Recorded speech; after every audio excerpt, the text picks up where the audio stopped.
Good afternoon and welcome to RSBN Live. I'm Matthew Alvarez. A bit more sunny today in Washington, D.C. Looking great there at the White House, 1600 Pennsylvania Avenue. We will be headed there in a couple hours from now. Of course, we have a lot to get to, a lot of topics to talk about in the news world in that 24/7 news cycle. We also have a number of live interviews on the way. Also, at about 1:30 Eastern, RSBN's host, Robert McNeely, will be right here in studio as well. So, two hosts today anchoring the coverage as we have live coverage for you once again here on Right Side Broadcasting Network. Pretty cool just yesterday to see Elon Musk posting something or reposting something that had RSBN in that video and that repost, which is pretty cool. That's more than 200 million people that follow Elon. So always nice to see stuff like that happening out there. Isn't it interesting with social media these days? You're able to just see various clips all over the place. But to those of you that are watching right now here live, thank you so much for streaming. And also those that are watching on replay, thank you for doing so. All right, so at 2:30 this afternoon, the president is expected to make an announcement from the Oval Office.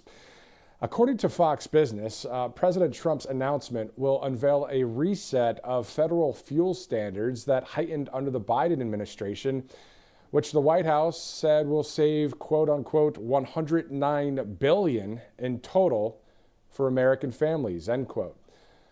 Quite the amount of money right there. So we'll see that announcement just a little bit later in the afternoon. But in the meantime, let's go now to an interview with one of our great sponsors here at Right Side Broadcasting Network, Monetary Gold. And joining us now is Scott Shenney of Monetary Gold. Scott, hopefully you had a great Thanksgiving. My Thanksgiving was fantastic. How about yours, Matthew? It was wonderful. We were up in northern Georgia, gorgeous part of the country. And actually, some of the places up there, a lot of gold that was discovered in parts of Georgia, even before out there in California. So a lot of history over the weekend. So it's pretty cool. I love that. What was the highlight? The highlight of your Thanksgiving? Well, we went to this town that had a bunch of Hallmark movies shot there. If I pronounce it right, I'll try. Donalega in Georgia.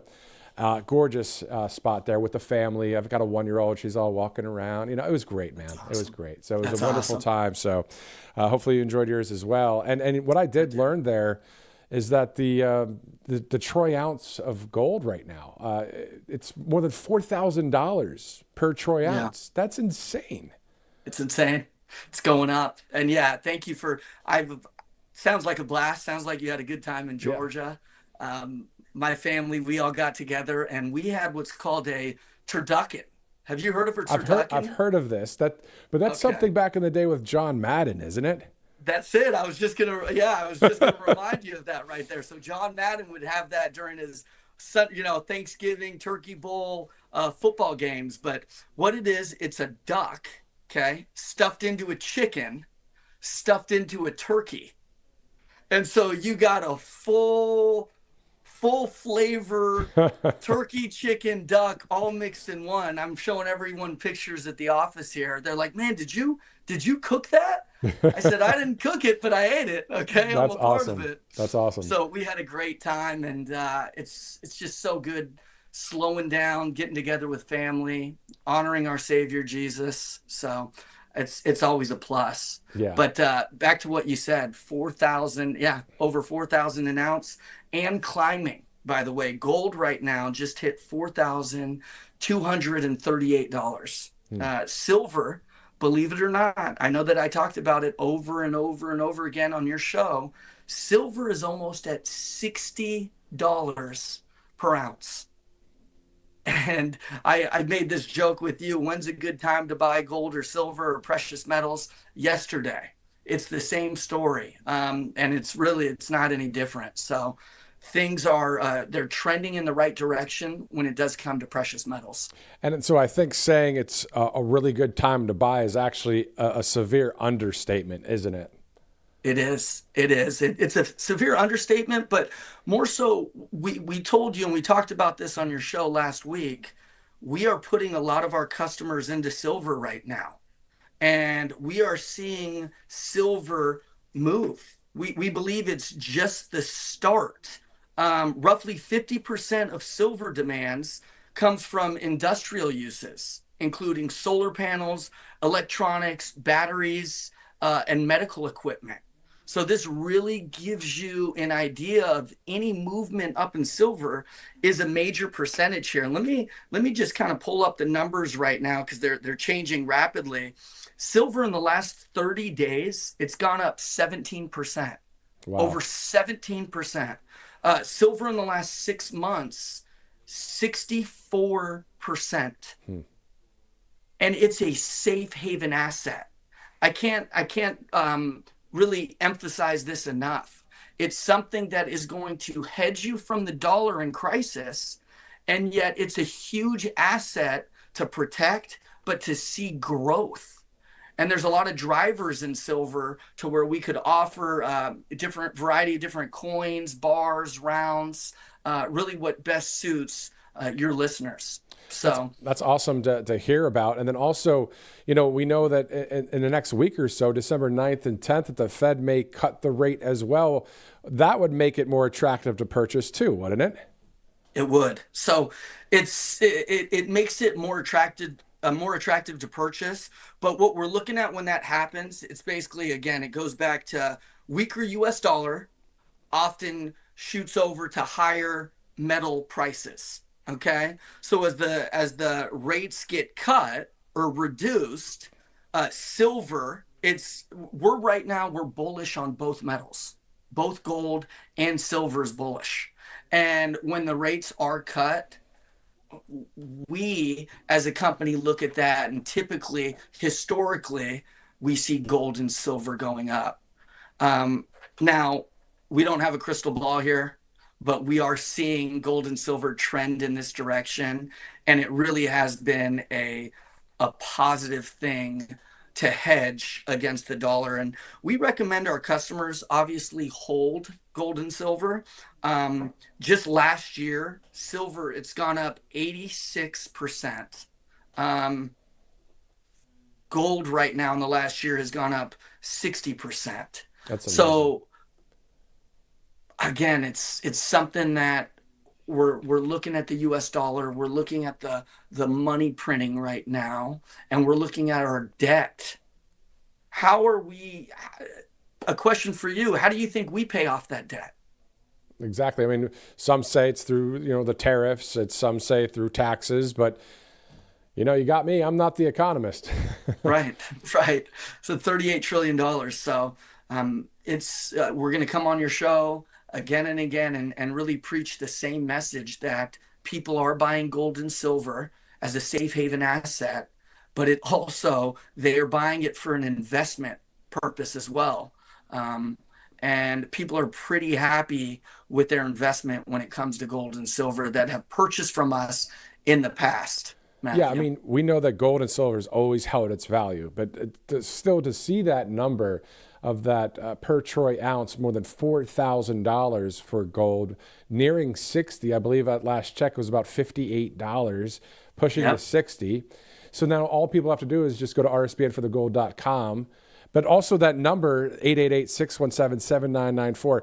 Let's talk about that just how people like to relate to whether it's financial advisors or, in your case, working there at Monetary Gold. When you get on the phone, isn't that such a better way to do things? Because you can ask the questions right now in the moment to understand what the heck this all means. How do you do things? Sometimes on the internet, it's good, but you don't always get that question answered right away. That's exactly it. So when you call that number, okay, an intake specialist is going to answer the phone. And we're going to ask some questions that are personal questions like, hey, what is it that you're looking for? How can we help you? We want to identify what you have. And that way we could realize, okay, you are someone that gold and silver could potentially help you. But we're going to go over the different processes. We're going to go over your needs. We're going to look at how you're set up, what type of money that you're not living on that's just sitting in the bank. And there are two ways that we help our customers. The first option is cash, transitioned into gold and silver. And then the second option is a retirement account to where we create a new self-directed IRA. and we actually put in precious metals into that IRA. And so customers right now, they're doing both. And it is something to where, why would it make sense right now to be in dollars? Everything you have, you want to be tied to the US dollar, put in all your eggs into one basket. There's one thing that could happen to the US dollar, and that money could be gone. Okay. And that's why people that reach out to us and myself are looking into gold and silvers for that very reason. A hedge against the dollar, but they want to see growth as well. And that's what we want to see. And so it's very important. Yep. Yeah, yeah. The safety net. I mean, is that the right terminology for this situation? Safety net, hedge, protection. That's what it is. It's insurance, but not. You don't go get fire protection on your home after a fire happens. That doesn't make any sense. You don't get car insurance after an accident, right? You want to see what's happening, and that's what we're seeing. We see a storm coming, and we're trying to prepare our customers through that storm, really help them navigate through that storm in such an unknown market right now. So we're happy to do so. Again, we've been in business, Matthew, for 25 years. We've seen the ups and downs. We are precious metals experts here. We're not financial advisors. Okay, I can't give you tax advice, legal advice, or financial advice, but when it comes to precious metals, we're the experts in that field, and we're more than happy to answer any questions that you have regarding that. Well, it says something as well with an A+ Better Business Bureau rating for how many years now? Many years, right? I mean, yeah. That's the thing. You have that kind of thing because people do go on to the BBB and they say that certain things, but you guys have an A+ rating. Pretty awesome stuff. Yeah. This is Scott Chenet with Monetary Gold. All you have to do is call 888-617-7994 or go to RSBN4thegold.com. Before we go, Scott, let's get back to that Thanksgiving talk because, man, I think I ate way too much. I took about, I'm a light sleeper in general to where I could wake up, get a few hours of sleep, pop up, and just be ready to go. I took multiple naps, and I almost felt bad. My parents were looking at me, asking questions, wanted to hang out. I'm like, please, I just ate. Let me relax and enjoy this. But I recommend for all of your viewers right now, next year, a turducken needs to be on the menu, okay? And if it's not, look forward at Christmas when we obviously thank Jesus for being born and man, I'm thankful for Jesus being born into this world. That is amen. For sure. No, I mean, and that's the thing, being so grateful for all that we have. And a lot of people say, okay, let's give thanks, but no, really, thank God for the things that we have in this country. And that's why I think that on the network here, we're always talking about God, family, freedom, the Constitution. These are the things that keep it blessed, keep us, free. And those are the main common sense policies that we really believe in and things we believe in. Amen to that. The Bible is very clear about preparation. The Bible's very clear about repentance and turning to Jesus. He is the only way to the kingdom of heaven. And I am so thankful that I know him. And that is the only way that I have relationship with the Father is through Christ. So I will never forget what he did for me on the cross. And I stand by that before anything else. I'm a follower of Jesus and I love him so much. And I'll tell you, I'd love for you to come out and see what he's doing in Los Angeles, California. I know your viewers are like, oh my goodness, we hear it all the time. How could you live in LA? Well, you got to be a light to go into the darkness. Yeah. And I believe that's what I'm called to do is be that light in the darkness and point to Jesus. So we appreciate you and thank you as always for having us, and happy Thanksgiving and Merry Christmas to everyone here. So it's so good to know that Jesus is actually alive. He resurrected. He didn't stay dead, and he defeated death and the grave and sin. And yeah, we can go on for a while here, Scott. But Again, I love it. rsbnforthegold.com, 888-617-7994. Scott Shene Yep. with Monetary Gold. Great sponsor here and a great friendship as well. Continue. Go ahead.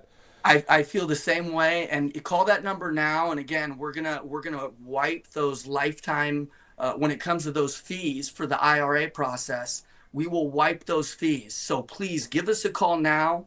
Obviously, we have a full sales floor right now that's live, taking intake calls, and so we'll get you taken care of. We'll get your listeners taken care of, and feel free to reach out to me and ask for myself. I'll be there and walk you through things. All right, Scott Shene with Monetary Gold. Thanks again, Scott. We'll see you again soon. Thank you so much. You take care. You too.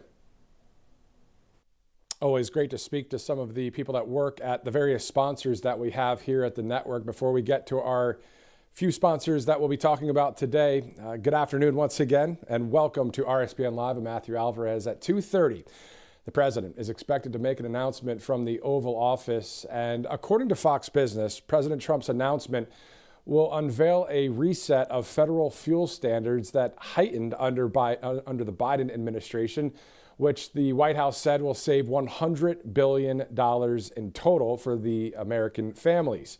Also, a story we're tracking on Breaking 911 via X moments ago. Former special counsel Jack Smith has been subpoenaed by the House Judiciary Committee to give a closed-door deposition on December 17th, with all documents and communications from his tenure also requested. So following some breaking news and, of course, looking at a number of stories out there in the 24/7 news cycle.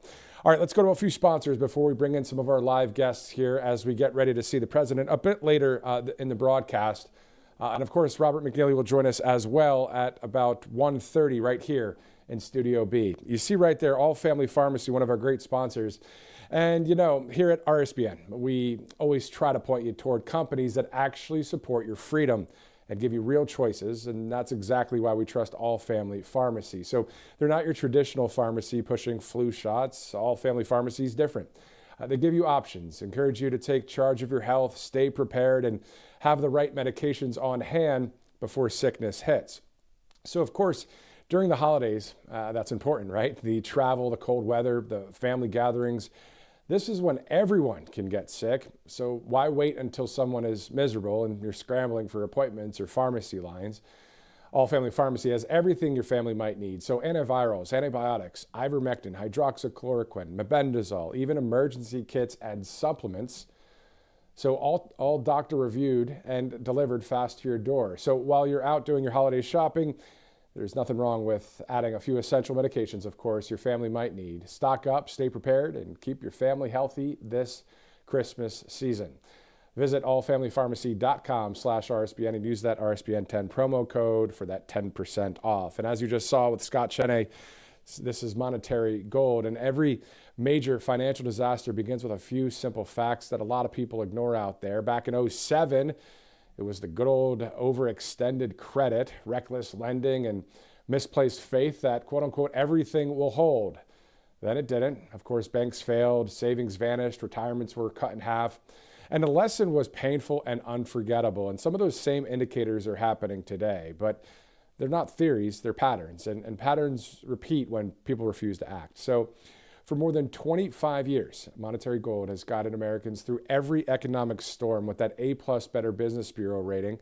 And one constant truth, real value endures when paper confidence fades. So you can study the evidence, act on reason. Call 888-617-7994 or visit rsbnforthegold.com today.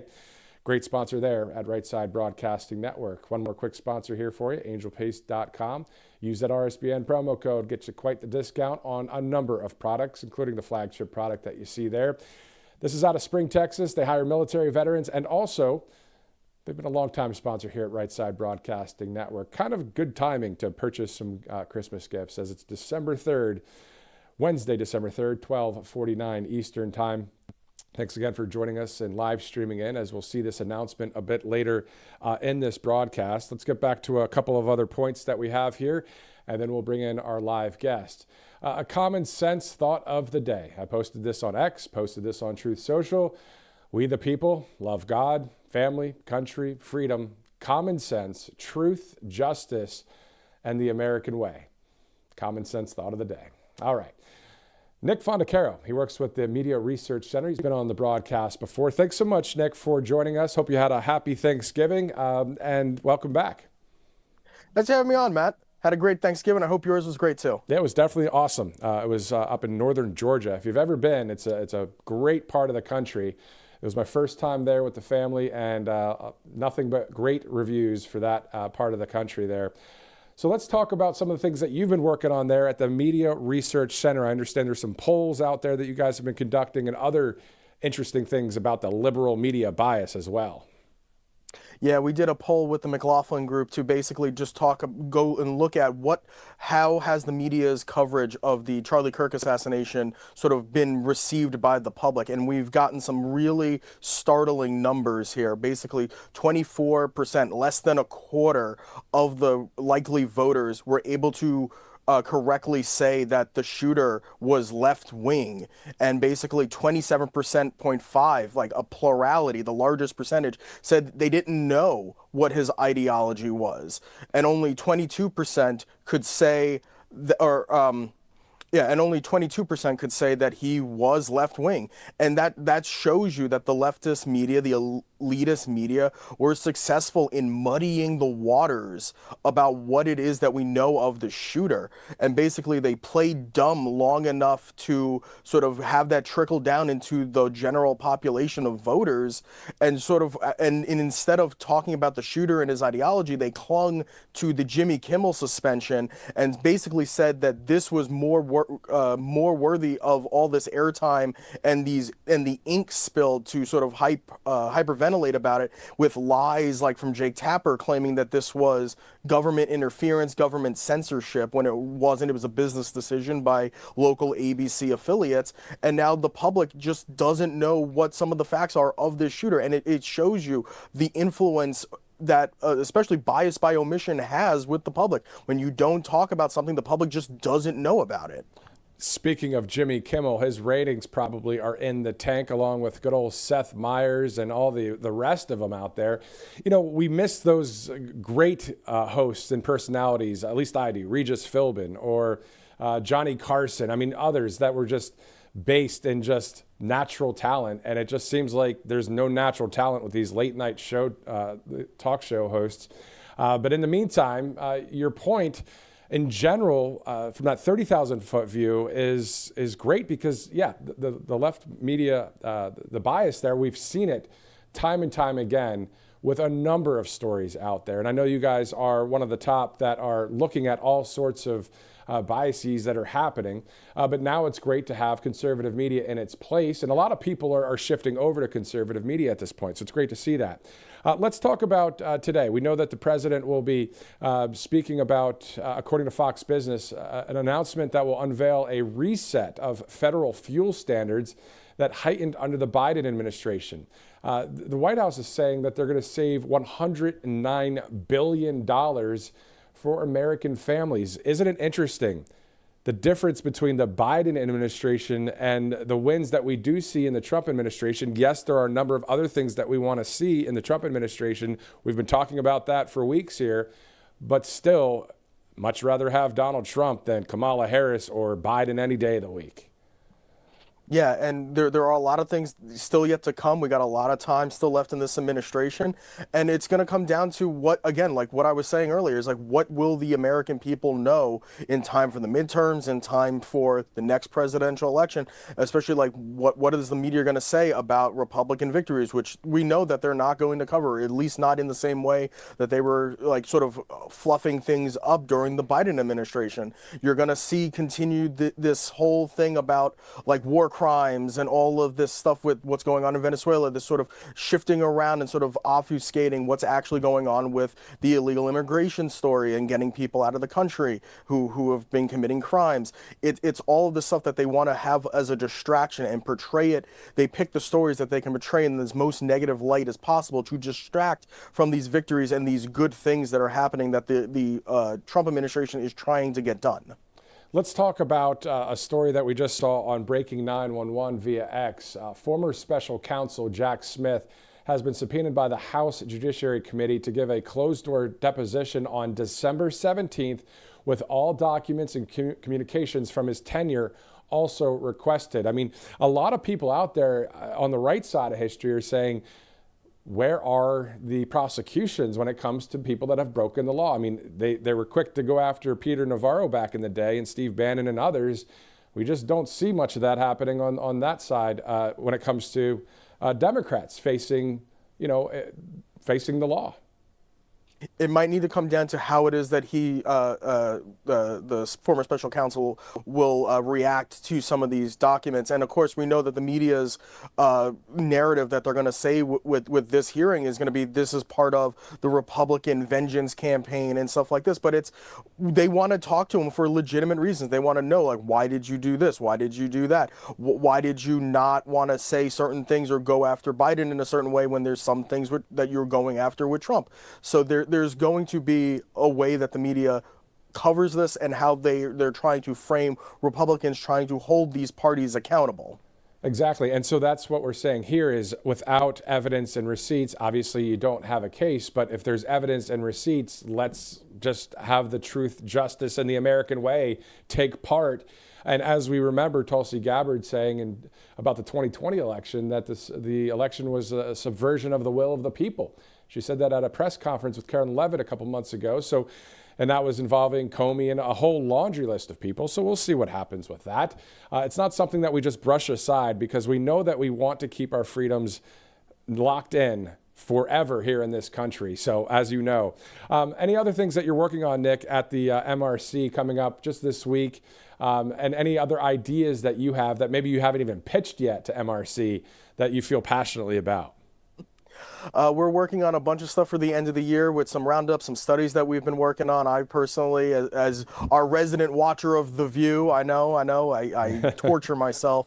But working on some studies there of guest counts, whether or not they say legal notes anymore. That's I had an update, and during the summer they have basically stopped issuing what they would call legal notes.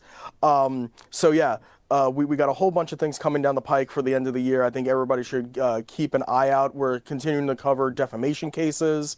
Currently, you had Zachary Young, the Navy vet who successfully took CNN to court and got a defamation liability against them.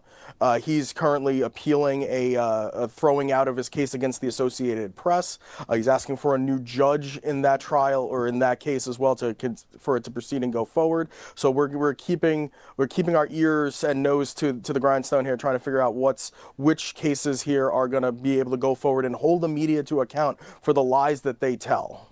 Always fun to watch what you guys come up with when it comes to the Media Research Center and Newsbusters, just different polls that are out there and all the good stuff. Thanks so much, Nick Fondacaro, for joining us with the Media Research Center. Thanks for having me on, Matt. Definitely. All right, so it's 12:58, Wednesday, December 3rd, looking live there at the White House. We're going to be seeing the president a bit later today. About 2:30, as you see there. Robert McNeely will be in studio in about a half an hour from now, as we're splitting coverage this morning. Actually, this afternoon. Depends on where you are, obviously. If you're in the central time zone, or, mountain or west, we're still in the morning here. But 12:58 right now, Wednesday, December 3rd. Before we get to some more stories that we're tracking in our next live interview, let's go to Venice AI. This is pretty awesome stuff. Just download the app. Trust me on this one, when it comes to the display, first of all, it's beautiful. So if you're into AI, or you're starting to venture into that world, well, I mean, it's something that's going to help people in a lot of ways, if it's used for good, of course. But ChatGPT and others, they can now reference all your past conversations, and a lot of people don't feel comfortable with that. The thing that's great about Venice AI, it lets you use AI without handing over your sensitive information. So it utilizes leading open source AI models to deliver text, code, and image generation to your web browser. No downloads, no installations of anything. They don't spy or censor the AI. And one of the best parts there for privacy, messages are encrypted. So that's always good. So you see that there, venice.ai/RSBN, great sponsor here at Right Side. And also, just if you're asking, kind of like a personal assistant, if you want it to do a number of things for you, give Venice AI a chance, because that will take care of some business for you. All right, let's go to covepure.com as well. Great, great gift for Christmas time and the holidays out there. Covepure.com/RSBN, $250 off this great filtration system. It's all about having water that is 99.9% cleaner than tap water, right? So it tastes better, it's healthier for you, and you can get $250 off right now. So covepure.com/RSBN. All right, let's go to mypillow.com as well. Merry Christmas to you, as you see there from the great Mike Lindell. A lot of great products on there for you to check out. So just go to mypillow.com/RSBN. More than 2,000 products available online. All sorts of great products there, as you guys know. And if you don't know, give it a shot. mypillow.com/RSBN.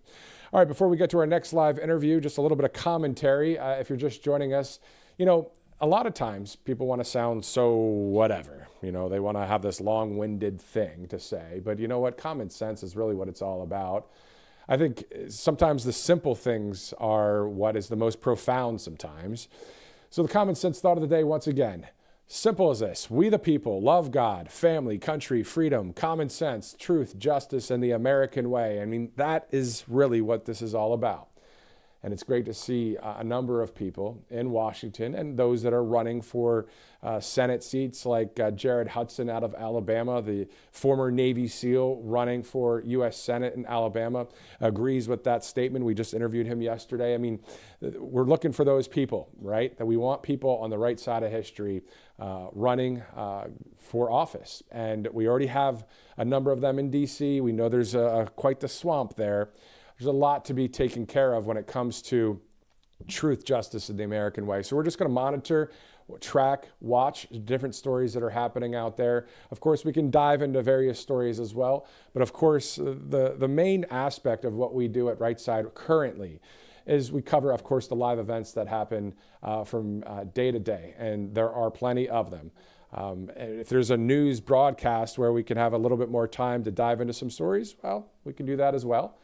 And sometimes we do take some of that time here in some of these pre-live coverage shows. But anyway, let's go to one more person from Media Research Center. Nick Fondacaro joins us live. Nick, it's been a while since we've spoken. I guess you can't hear me. Can you hear me, Nick? Hey, Matt, it's Joe Vasquez. Oh, I'm the other guy. It's all good. You know, it's and funny. The myth, the legend, Matt Alvarez. Hey, you know what? Thanks for remembering my name. And I obviously remembered yours, but I was reading from the back monitor here. It says Nick Fondacaro. That's who I just interviewed. It's Joey Vasquez. No, it's no problem. I always wanted to have I thought about having a different name other than Vasquez. So I have two identities today. Yeah. So your name's Nick and Joey. How you doing? You know what I mean? I'm doing good. How are you doing, my friend? Hey, man. How was your Thanksgiving? Fat. I'm still trying to work off all that Thanksgiving weight that I tackled on, but I'm doing good. We had our family from New York come over. It was a great time, man. That's awesome. It was really awesome. How about yours? Oh, it was great. It was really awesome. We went up and we're doing some camping up in northern Georgia. You know, I usually would like to stay at an Airbnb or a nicer hotel or whatever if I can afford it. But the point is, you know, we camped. It was pretty awesome. And if you've never been in northern Georgia, just a beautiful part of the country there. But you were talking about New York, though. Why don't we go right into that real quick? And why don't we do it from a different kind of angle? We of course, could talk Mamdani. Let's talk Mamdani in a second. But we're going to go from the fake news segment of the day, as we have done before. So I'm just having fun here. We'll do a little bit of a fake news segment. You ready? Let's go. Let's do it. Good evening. Welcome to the news. This is the fake news, of course, and Mamdani is going to do great things for the people of New York, and communism and socialism isn't that bad. Let's go to Joey Vasquez for more on this story. Joey? People have built up a shrine to Mamdani in New York City and are celebrating the fact that he's ushering in the hammer and sickle agenda in the heart of America's economic center. Yes, the people are always going to be subjected to bread rationing, and you're going to love it. You will own nothing, and you will be happy. Back to you. And there you go, Joey, with the live report. In other news, I mean, so that's basically what these guys do, right? I mean, it's just like they just cover, and then they send that propaganda out there left and right, don't they? Oh yeah, I mean, like I call it now the People's Republic of New York. Oh I man. troll my cousins who live there. I'm like, what are you still doing now? Yeah. They live in Bay Ridge, and I'm like, dude, guys, get out. Yeah. I mean, listen, So yeah. My family's, from New York. I've lived there as well. And it's just totally different from what it was like. But then now, January 1st is on its way. Mamdani will be the mayor of that city. And only a million some odd people voted for Mamdani out of a city of 8 million people, Joey.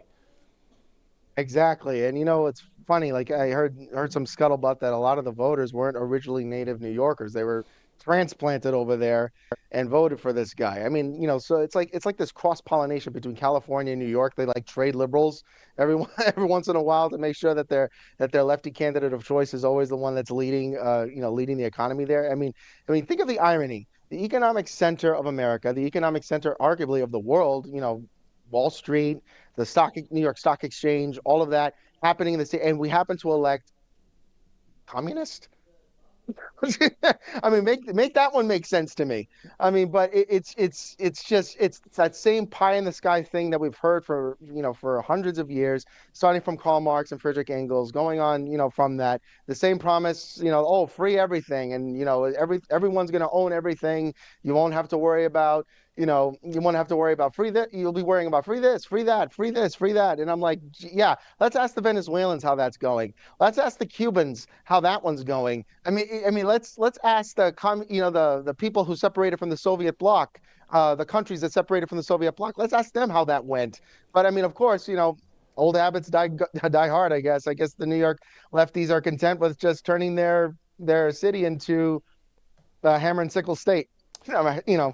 Why not? And, I mean, and, so and in journalism, as you know, I mean, this is really common sense stuff. If we were, yes. I'm gonna kind of rip, kind of a roast right now on you and I, Joey. I know you can handle it, but let's be real. If we were rocket scientists, I mean, we would have went to maybe a bigger university or something and all that. But let's be real. We are in journalism, and it's common sense stuff. Who, what, where, when, why, and how. That's really what we do.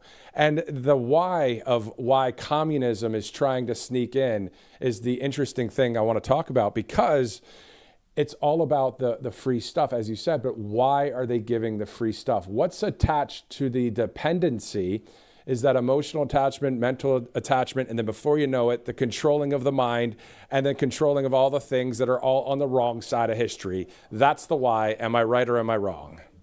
No, you are absolutely right. And the problem is that people are content to listen to these crazy guys with crazy hair giving some speeches about how communism is the best thing since chocolate ice cream. We want to give those people our attention, like we want to listen to them. But meanwhile, you put them on the street with anybody else, it's just like any other idiot. But the thing is, we take what these people say as gospel truth. And as you said, you're talking about common sense. Common sense seems to be in very short supply in today's politics, let alone our media. I mean, like you're talking about the way the media has been pampering Zoran Mamdani, painting him as some sort of communist revolutionary. The Washington Post came out with this ridiculous story a little while ago, and the headline just speaks for itself. Just the kind of, you're talking about lack of common sense. Tell me if this headline makes sense to you. This headline just came from a couple of days ago. Quote, why you may not want lower prices as much as you think you do. Yeah. What? Yeah. Oh, yeah. We love the high prices. We love to keep it there. Yeah. If it goes down, they're already setting the narrative up. So if Trump manages to figure out some policy thing that allows prices to come down, that's actually bad. Inflation, when prices go down, that's also bad. And they expect people to think that we're that stupid to take that as gospel truth. Of course, they're trying to make it seem like, oh, the issue is deflation, deflation, deflation. And they make it seem like any fall in prices, excluding food and energy, because those are volatile, sectors. They say that any fall in prices is bad and signals recession. The journalist that wrote this for the Washington Post, even cited a Columbia Business School professor to claim that even the expectations of falling prices could cause a recession. I mean, it's like you're reading something like out of the Twilight Zone. I mean, and what's ironic is that when they propose a solution, well, what's the solution to all this? What's the better way, for us to, handle, the price situation? What is that line that Reagan said? The 9 most terrifying words in the English language are, I'm from the what? And I'm here to help. Exactly, the government. Yeah, The government. so That's her solution. but you know what's wild about it is I remember a fake news report a couple years back. It was saying why it's okay that the election results may take a couple days to, like, what do you what? You know, it's so we kind of see through that now. And you know what? I want to give a shout out to every citizen journalist across the country, across the world that's on the right side of history. You know, you're at Media Research Center. I'm at Right Side Broadcasting Network. But even outside of our roles here, we are still, you know, a person that wants great things for our country. And we can talk on social media and say certain things out there. But there's hundreds of thousands and millions of people following citizen journalists on X, on Truth Social. They have their podcasts, big names, not so big names. Who cares? The point is, it's on the right side of history. So would you like to give a shout out to the citizen journalists out there, not only obviously us in conservative media, but citizen journalism? Oh, absolutely. Shout out to everyone who decided, hey, you know what?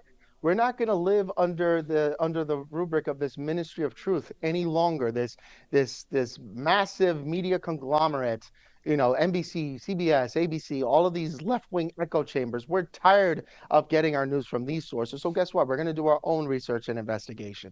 Hello, welcome to the free marketplace of ideas. That seems to be a foreign concept now to a lot of the lefties that operate in today's politics. But guess what? We who still love America, we believe, hey, you know what? Your ideas may be completely insane, right? But we can debate them in the public square. And what better way to emphasize that principle than have people who are concerned about our country, concerned about digging out the truth that the leftist media won't want to do, and do the investigations for themselves. I've been advocating for this for years. Don't believe a thing that the media tells you. I tell people, look, don't even believe what I have to say. You do your own investigative work and you come to your own conclusions. Don't be some sort of like a lapdog, you know, for the media. You just regurgitate whatever the heck they tell you on a day-to-day basis. I mean, before I went into the Media Research Center, I knew that the media was biased. But when I started studying this for a living, I realized, oh my gosh, these people are pathological liars. I mean, so guess what? I knew that even for myself as a college student, before I worked at the Media Research Center, that I couldn't take anything that the media was saying seriously without double checking their facts. And I always found, oh, they left this out. Why did they leave this out? Why did they distort this? Why did they distort that? And now I'm convinced by any shadow of doubt that these people are pure evil. So what's good now, we have a grassroots approach to journalism where individual people can now be concerned about their country enough to want to dig the truth up and also broadcast it to their audience and let the free marketplace of ideas have its way. That's the way facts get churned out from the lies. But the media wants to make you believe that, no, we're the unbiased ones. We're the ones that have a monopoly on facts. We're the ones that have a monopoly on news. Give me a break. Give me a break. Cry me a river, right? Gag me with a spoon. It is the most nauseating thing when I see some egotistical journalist sitting up there in front of a camera day in and day out trying to make it seem like that they're unbiased. Meanwhile, when all evidence speaks to the contrary, gag me with a spoon. Thank God for these citizen journalists that are taking the initiative. These people that are getting paid millions of dollars per year, doing their jobs for them. Right. I mean, you know, they should be thanking the citizen journalists for picking up all that slack. But this is where the environment that we live in now. So thank God for our citizen journalists. Amen. And they're the ones that are right there in Chicago, right there in LA, right there in New York, or out there in London with the protests and covering it in a way that is just straight up, here's what's happening. And there's a longer form of interviews. There's a longer form of news coverage.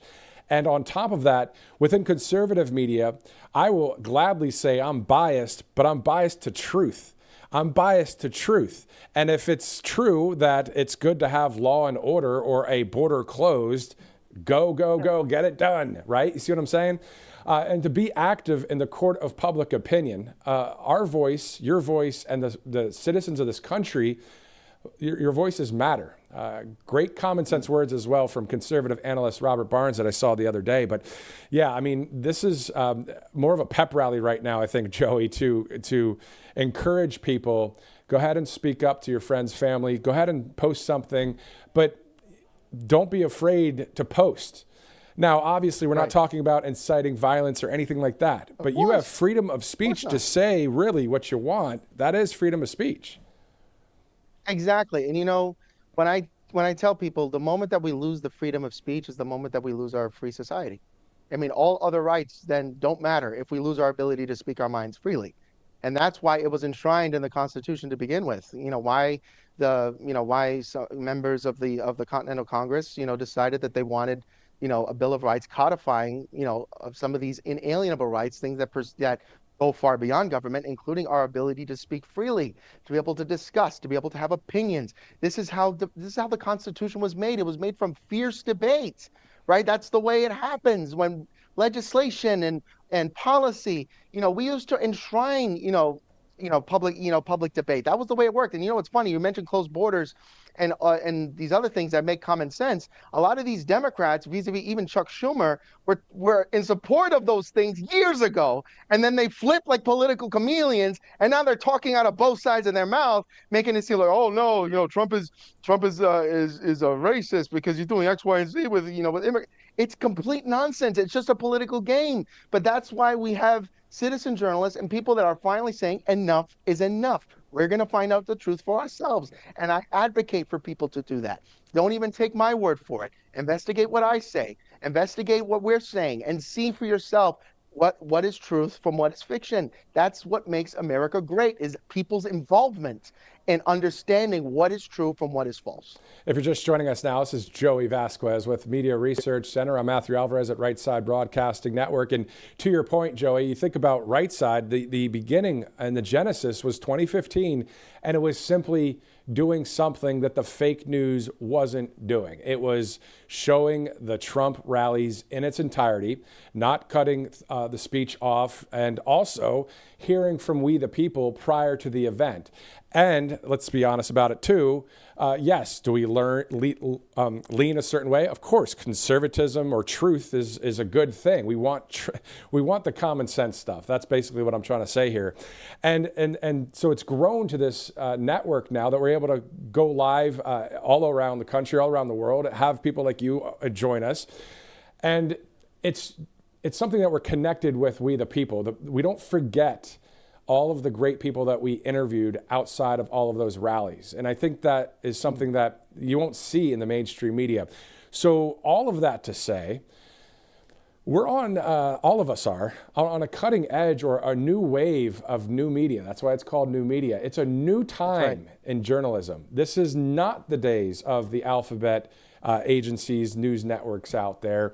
Just like the newspapers, they just kind of folded and it went all online. I still like to see a newspaper here and there, but it's just getting, no pun intended, it's flipping the script on what's happening in the media world. And then think about Hollywood, and film. That's what's happened. What's happened there? What's happened with all of the things? Joey, last word. Go for it.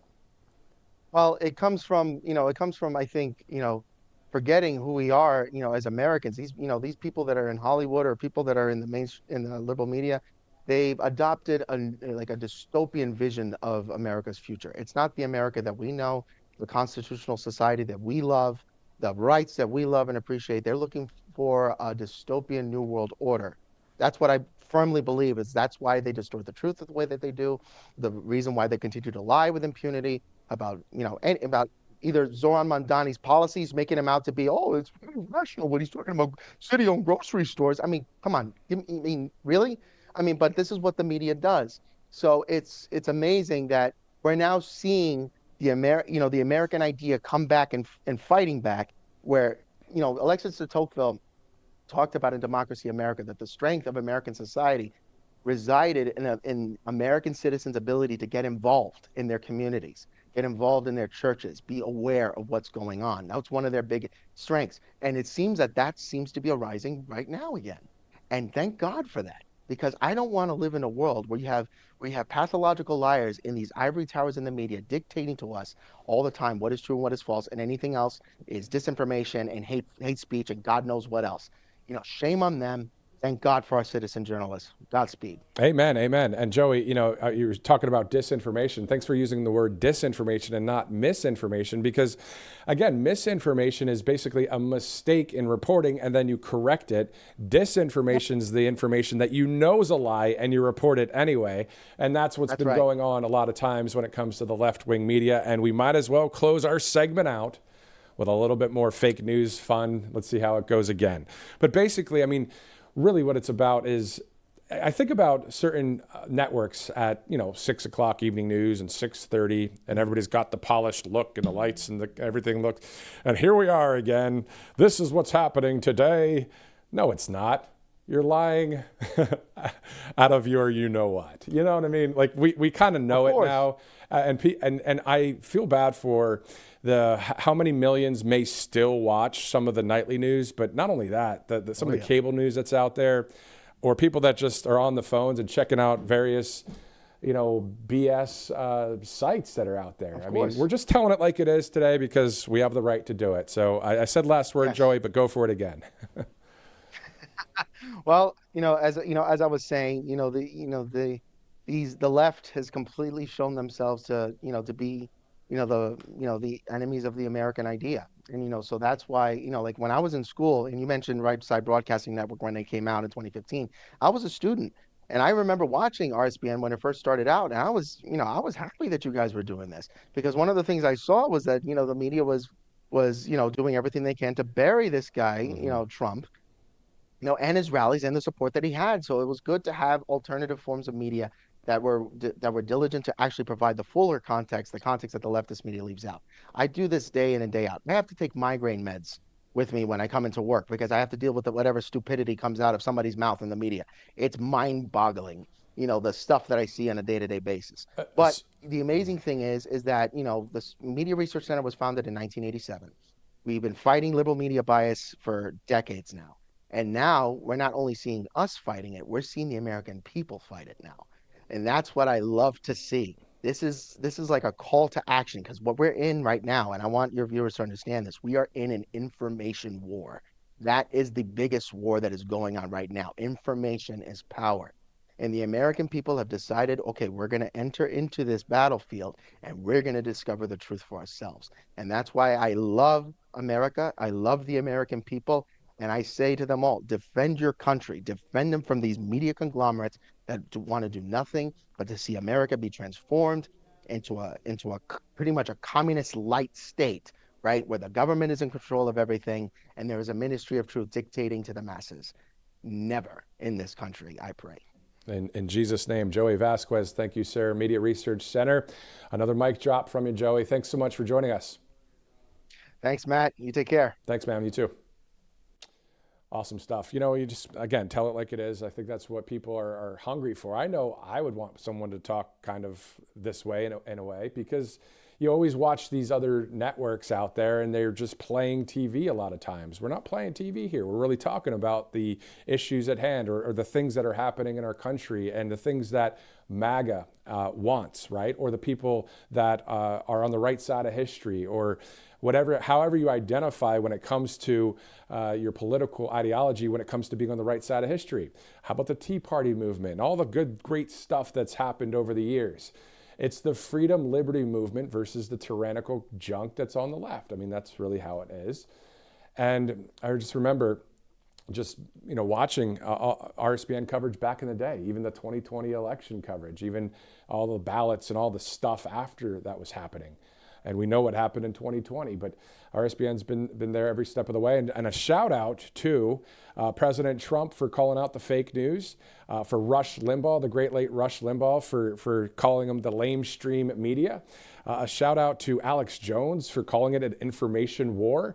A shout out to the great late Charlie Kirk for standing up and speaking so boldly and so eloquently about truth, and standing there and saying this is about God, family, country, freedom, truth, justice, and the American way. I mean, these are the people that were saying, hey, back in Rush's days, right? What that was like for him to go against the mainstream media the way he did, and to be able to now in 2025, approaching 2026, having many conservative media outlets and many people on X and Truth Social that are speaking truth. We applaud all of that. We're all on the right side of history going against the system And that's what it's about. We're going against that system, and it's not going to prevail in this country if we have anything to do with it when it comes to at least the information war. So let's keep on keeping on. I hope you're encouraged by that. I know it was a little bit all over the place. We don't have a teleprompter or anything. Nobody's writing our scripts here, but we just really love the country and just really want freedom to prevail forever in this nation. Before we do a little bit of a changing of the guard at 1:30 here at the network, we'll have Robert McNeely coming in to cover the event that's happening at 2:30 today at the White House. We'll get into some of the news there about what that's all about in just a minute. Let's go to some of our sponsors in the meantime, as it's approaching the bottom of the hour. All Family Pharmacy is one of our great sponsors. And here at RSBN, we always try to point you toward companies that actually support your freedom and give you real choices. And that's exactly why we trust All Family Pharmacy. So they're not your traditional pharmacy pushing flu shots. All Family Pharmacy, they're different. They give you options, encourage you to take charge of your health, stay prepared, and have the right medications on hand before sickness hits. And of course, during the holidays, that's important. The travel, the cold weather, the family gatherings. This is when everyone, unfortunately, can get sick. So why wait until someone is miserable and you're scrambling for appointments or pharmacy lines? All Family Pharmacy has everything your family might need. Antivirals, antibiotics, ivermectin, hydroxychloroquine, mebendazole, even emergency kits and supplements. All doctor reviewed and delivered fast to your door. So while you're out doing your holiday shopping, there's nothing wrong with adding a few essential medications your family might need. You can stock up, stay prepared, and keep your family healthy this season. Visit allfamilypharmacy.com/RSBN. Also, monetary gold. Every major financial disaster begins with a few simple facts that a lot of people ignore. We saw back in 2007, it was the overextended credit and the reckless lending and the misplaced faith that, quote unquote, everything will hold. Well, it didn't. And now some of those same indicators are unfortunately returning. And they're not theories, they're patterns. And patterns, unfortunately, repeat when people refuse to act. So for more than 25 years, monetary gold has guided Americans through every economic storm with an A+ Better Business Bureau rating. And one constant truth, real value endures when paper confidence fades. So just go to that number there you see and give them a call, 888-617-7994, or go to rsbnforthegold.com to get that free info kit on gold. All right, let's go to one more, RSBN.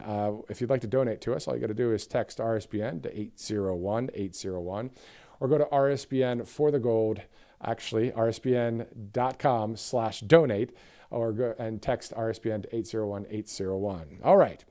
It is 1:27 Wednesday, December 3rd. We see there live outside. I believe that is that the White House? I don't think that's the White House, is it? Is it? Okay, so that is outside the White House right there. Just didn't recognize some of the features there.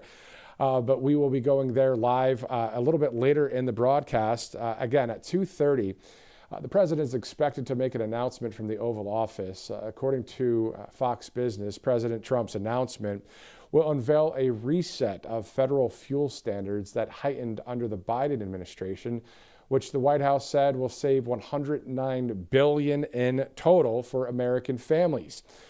Also, some stories we're tracking, a story that we saw on Breaking 911. Former special counsel Jack Smith has been subpoenaed by the House Judiciary Committee to give a closed-door deposition on December 17th, with all documents and communications from his tenure also requested. So I'll leave you with the common sense thought of the day. We'll go to, I believe it's Speaker of the House, Mike Johnson. Is that right, Director? All right, we'll be going there in just a second. So the common sense thought of the day, once again, we the people simply love God, family, country, freedom, common sense, truth, justice, and the American way. And that's something that we hold on to and we won't let go of as we approach 2026 here in just about a month from now. All right, for all of us here at Right Side Broadcasting Network, I'm Matthew Alvarez. Robert McNeely's next in the studio. Let's go to the Speaker of the House, Mike Johnson, from a recent press conference as well. Thank you, Mr. Leader, this leadership team, Colonel Nunn, for being here with us this morning. There is a lot going on, and we want to give you some updates on things. I hope everybody had a blessed Thanksgiving. It is true that our hearts were heavy, of course, with Sarah and Andrew, these two selfless National Guardsmen who were senselessly attacked while they volunteered for service to defend the rest of their fellow Americans, and they literally took bullets for it. And so our prayers are with Andrew as he recovers, and our hearts and prayers are with the family of Sarah. It reminds us that freedom isn't free, and some people make the ultimate sacrifice so the rest of us can have that. You know, I was reminding our conference this morning, 1789, our first president, George Washington, was the first to issue a national day of thanksgiving and prayer, a proclamation. And he declared that because the Congress requested it of him. And of course, Washington was the first and best person to do that, to start the tradition. And he wrote famously in his proclamation, he said, it is the duty of all of us, it is our duty to acknowledge the blessings of God, to be grateful for what he's done for our country and all of us individually, and to humbly implore his protection and favor. It's never been more important to do that, and it's a great reminder. Thanksgiving is a uniquely American holiday, as we know, and it's a great time to sit around the table and be reminded of those blessings, and chief among them is the freedom that we enjoy, and we do not take that for granted. So it's proper, appropriate for us to acknowledge those sacrifices.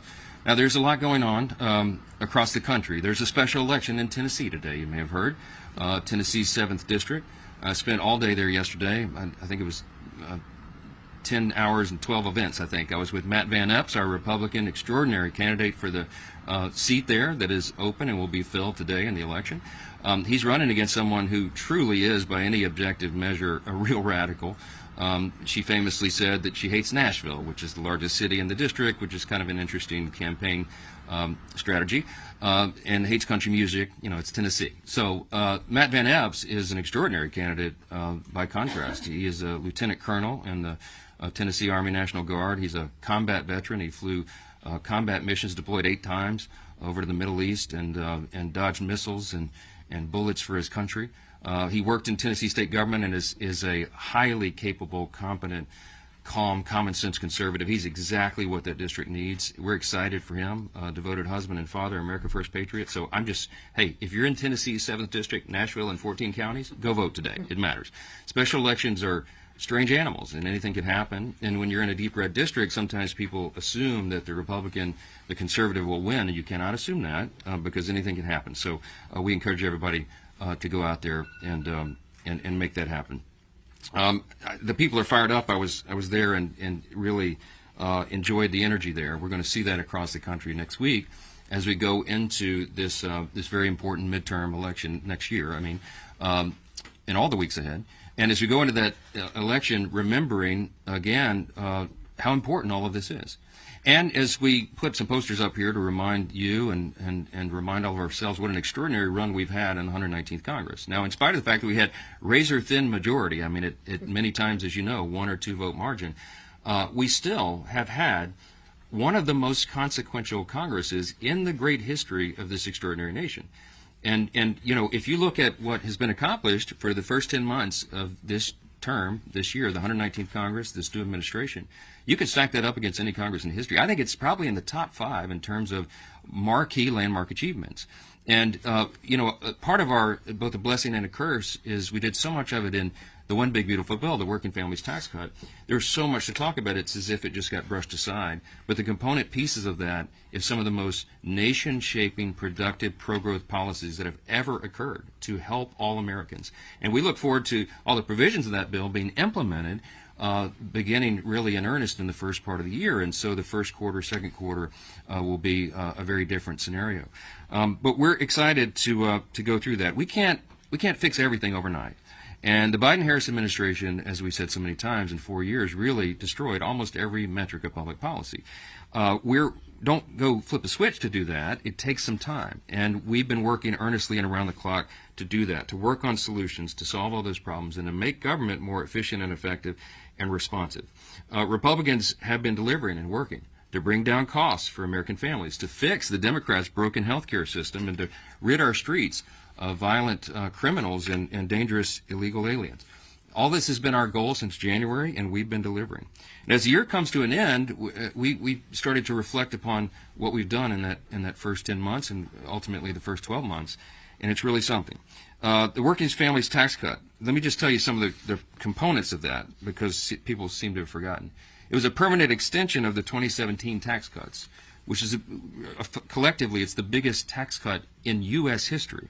Had we not passed the big bill, we would have had a $5 trillion tax increase on all hardworking American families as that expired in December. It was a marquee achievement. We also in that included permanent estate tax relief extensions. We had landmark Medicaid program reforms, which the CBO has said is going to save $185 billion and reduce premiums on everybody for their health care. We expanded the SNAP work requirements to get ineligible recipients off, young able-bodied men with no dependents or health problems. They shouldn't be riding the wagon, and they won't anymore. In the bill, we increased border enforcement and funding, generational investment in those things, and it's worked because guess what? The border is sealed. We don't have all these illegals coming across the border anymore. We included no tax on tips, no tax on overtime, increased standard deduction for seniors, free tax savings accounts for every child born in America, which we'll be announcing at the White House in an event this afternoon. Business tax provisions to incentivize investments and innovation. That's all in the bill and much more. We codified 67 of President Trump's America First executive orders so far, and there are many more to come. We repealed Biden-era regulations with 23 Congressional Review Act resolutions. Now, this is important, too. We've been making history along the way over the last 10 months. In the entire time that CRA's, Congressional Review Acts, have been part of the law, only 20 had been signed into law since the inception of that instrument. This year alone, we have already passed 23 of those out of the House, and 16 of those have been signed into law. That's a big thing. We've restored regular order to the appropriations process, and y'all know what a big thing that was. The goal of mine since I became Speaker a little over 2 years ago was to restore regular order, because instead of governing by an omnibus before Christmas, which is no way to do stewardship, we wanted to get back to 12 separate appropriations bills. And as you saw, when we reopened government, one of the things the President signed was 3 regular order appropriations bills signed into law. What a marquee achievement. We had agriculture, legislative branch, military construction, VA bill signed into law, and both chambers and the appropriators are working right now to put the next bills, get them prepared, and get them enacted and signed into law. We've also, in the last 10 months, defunded wasteful spending through rescissions, billions of dollars there. We passed and signed into law the Genius Act, the bipartisan landmark crypto legislation. We passed and signed into law the Laken Riley Act, the Halt Fentanyl Act, and the Take It Down Act. And the House has passed the SAVE Act, the Illegitimate Court Counter Action Act, Protecting American Energy Production Act, the Protection of Women and Girls in Sports Act, Fix Our Forest Act, the Ticket Act, Unlocking Our Domestic LNG Potential Act, American Entrepreneurs First Act, Stop Illegal Entry Act, Made in America Defense Act. I could go on and on and on. Remember, these are just the top lines. The House has passed 331 pieces of legislation this year that will directly improve the quality of life for millions of American families. And that's a lot to be thankful for. By the way, just this week, as was mentioned earlier, President Trump is signing into law the IRS Math and Taxpayer Help Act. It received little fanfare in the media, but it's a bill that will provide taxpayers fairer treatment when corresponding with the IRS regarding tax returns, and that's a big thing as we go into tax season in the first quarter. It's the type of work that House Republicans are doing here every day in these halls. We're working on real solutions to real problems for our constituents. As I mentioned, the Working Families Tax Cut, if we were just to go through every provision of that bill that's going to make life easier and safer and more affordable for American families, we would be here until Christmas. So I'm not going to do that for you. But we're not going to rest on our laurels, okay? The American people delivered a clear mandate last fall for us to fix everything. And we're going to sprint through the finish line next November. We'll be adding a new member. I expect Matt Van Epps is going to win that election today. And we will bring our freshman class of Republicans up to the number of 36, adding another vote to that margin every single day, and we'll keep working. We're more confident than ever that the Working Families Tax Cut provisions are implemented as that happens in the first quarter, second quarter. American families begin to receive financial relief. Republicans are not just going to hold on to the majority. We're going to grow it. And over the next weeks and months, House Republicans will advance legislation to continue to bring down the cost of health care for working families, to ensure our fighting force remains the most lethal and the best prepared in the world, and to fully fund the government for the upcoming fiscal year in a responsible way while maintaining good stewardship of taxpayer resources. This week, as the leader mentioned, we'll pass legislation to reduce the regulatory burden on small businesses further, to keep the Chinese Communist Party out of America's classrooms. That's a big and important endeavor. And to establish a landmark nationwide NIL framework for collegiate athletics and empower student athletes to maximize their college experience. Despite the unrelenting stream of palace intrigue stories that fill the pages of your publications, House Republicans remain united and focused on delivering results for our constituents. That's how we've gotten this done.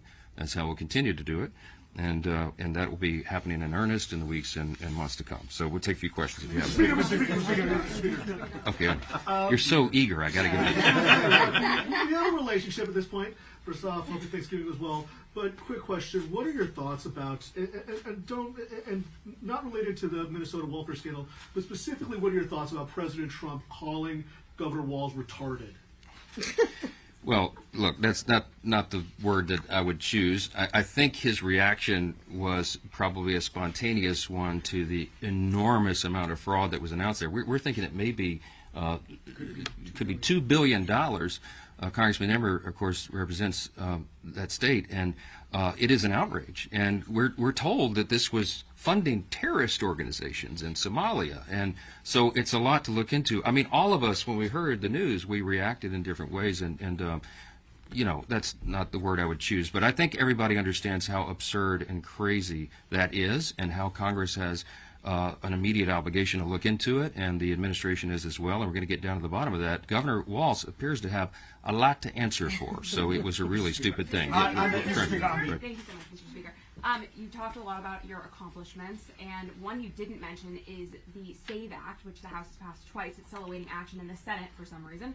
But many are still asking when an in-person, same-day, hand-counted paper ballot measure will be passed, and will that be done in time for the 2026 election? Yeah, I've been asking that myself. I think that would be a really important measure to eliminate fraud in elections. And there is some element of fraud in every election. We all know that. And we have a duty as lawmakers to prevent as much of that as is humanly possible. The SAVE Act has been a big priority of ours. I think I did mention it in the list, but it was so long. I certainly intended to. It's an important measure, and we would certainly love to get that signed into law. We need a little help in the Senate, of course, to do that. We don't have control over all elections. The states in our system, as you know, have a lot of responsibility over that, and that is federalism. We support that. The states have that in their jurisdiction of authority. We don't want to federalize all elections because that could open up a whole other can of worms. But with regard to federal elections, at least, elections for Congress and Senate, we do have some say. And so the SAVE Act would be an effort to ensure that we eliminate as much fraud as possible. I've obviously been a big champion. I was a co-author of it before I became Speaker. We've been working on this, and we'll continue to try to get it done. So it's a big priority. Yes, Mr. Speaker. Yes, Speaker. yes, ma'am. Yes, ma'am. Thank you, Mr. Speaker. Elise Stefanik wrote on social media this morning that you are protecting the deep state by not including a provision in the Intelligence Authorization Act. What's your reaction to this claim, and why is House Republican leadership not united on this? Well, all of that is false. I don't exactly know why Elise won't just call me. I texted her yesterday. She's upset that one of her provisions is not being made, I think, into the NDAA. I explained to her on a text message as soon as I heard this yesterday. I was campaigning in Tennessee, and I wrote her and I said, what are you talking about? This hasn't even made it to my level. The way regular order works is, and I think she should know this, we'll be talking about it, I'm sure, today. The way this works is that it has to go through committees of jurisdiction if it will be attached to the NDAA. And this provision that she's working on, I think, is under the jurisdiction of judiciary. And so there's a four corners engagement and agreement that's required. You all know how this works. The two chairs and the two ranking members of the committees of jurisdiction, which would be judiciary and the House and Senate, all have to agree, or at least 3 out of 4 have to agree. It's typically unanimous to make sure that it makes it onto the bill. Well, in this case, I found out last night, this wasn't even on my radar, that apparently didn't happen. I haven't even talked to those chairmen. I haven't had time because I got in late last night. But apparently those 4, the 2 chairs and the 2 rankers in both chambers did not agree, and so that provision was dropped out of the NDAA. It doesn't mean it can't become law or even that is a final decision.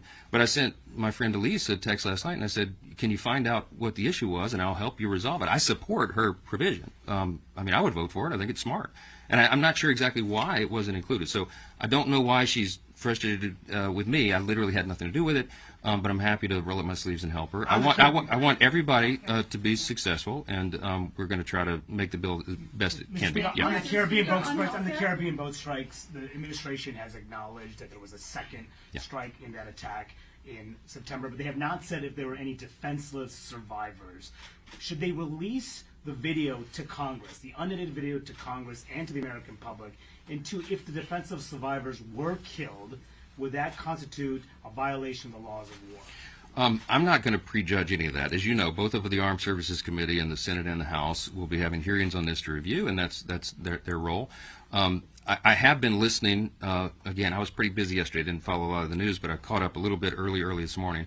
That my assessment of this, my understanding is that most of the people that have looked at this, at least in a preliminary review, say that the admiral who ordered the second strike thought it was necessary to complete the mission.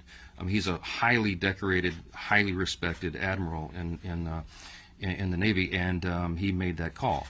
And so, we're going to have to look at that. I'm sure Congress has a right to look at it. I don't know how much of the tape should be released, because I'm not sure how much is sensitive with regard to national security and all that. I haven't had a chance to review it, so I'm not going to prejudge it. But I will say that, it's not an unprecedented thing. One of the things I was reminded of this morning is that under Barack Obama, President Obama, he had, I think, over 550 drone strikes on people who were targeted as enemies of the country, and nobody ever questioned it, okay? And secondary strikes are not unusual. It has to happen if a mission is going to be completed. So I haven't reviewed the scope of the mission. I haven't reviewed that particular strike. I don't know what went into the admiral's decision matrix. But it's something that Congress will look at, and we'll do that in the regular process and order. I think it's very important for everybody to reserve judgment and not leap to conclusions until you have all the facts, and that's what we'll be uncovering. Yes. Secretary has to testify. Thank you, Mr. Speaker. The first note's a little bit self-serving. It's Giving Tuesday, and so just asking everyone to consider perhaps public television among the many worthy charities. Louisiana Public Television, one of the best. Yes, there's a plea to give to public television for Giving Tuesday. Okay. And then on health care, two of your members came out of the meeting just now and told me that it was their impression that the House Republicans are likely to get on board some kind of short-term extension for the subsidies while you work out long-term reform. They weren't members who love that idea, but they said it looks like that might be necessary. Where do you think things stand, and could something come before the House by the end of the year? I don't know who you talked to, but they might have left early. I was up there for quite a bit today. We were talking about a lot of issues, and what I said, we didn't commit to that. What I said is, when you have, this is just practical, okay? When you have a razor-thin majority, which we have, this is not like the old days. In the old days, they had 30, 40-seat majorities, and so 4 leaders could go in a back room, create the agenda, and hoist it upon everybody and say, this is what you're doing. And if 20 or 25 people disagreed, he said, so what? Go jump in the Potomac. We're moving forward. Okay, it doesn't work that way, right? And when in an era of small margins, I literally have to get almost every person in the room on board. Now, healthcare is a very complex issue. And I don't want to point this out. Look, it is not the Republicans who broke American healthcare. Next week, we'll go into this in real detail, and I'll show you the whole timeline. The Democrats broke healthcare, okay? When they created the Unaffordable Care Act 15 years ago, they promised you that everybody could keep your plan, keep your doctor if you want it, and that your premiums would be reduced on average by $2,500. Exactly the opposite was the truth, and premiums have risen in some cases 60, 80% over that time. They broke the system, and every time the Democrats have gone in to try to subsidize the broken system, they've spent more and more taxpayer dollars, and they've been wasted. The COVID-era subsidy only affects 7% of Americans. Okay, all this hullabaloo is over 7%. Now, every American, 100% of Americans need their health care costs to come down.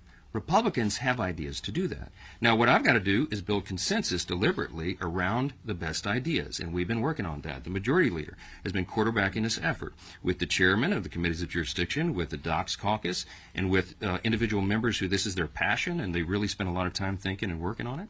And we're pulling those ideas together, and there will be a Republican response to this, okay? So I can't project in advance what that will be, because I don't know what the consensus is in that room, but you will see our sleeves rolled up and that work being done in earnest this week as we bring all that together. I told everybody we are going to respond. We understand the need of bringing down healthcare costs and at the same time raising access to care and quality of care.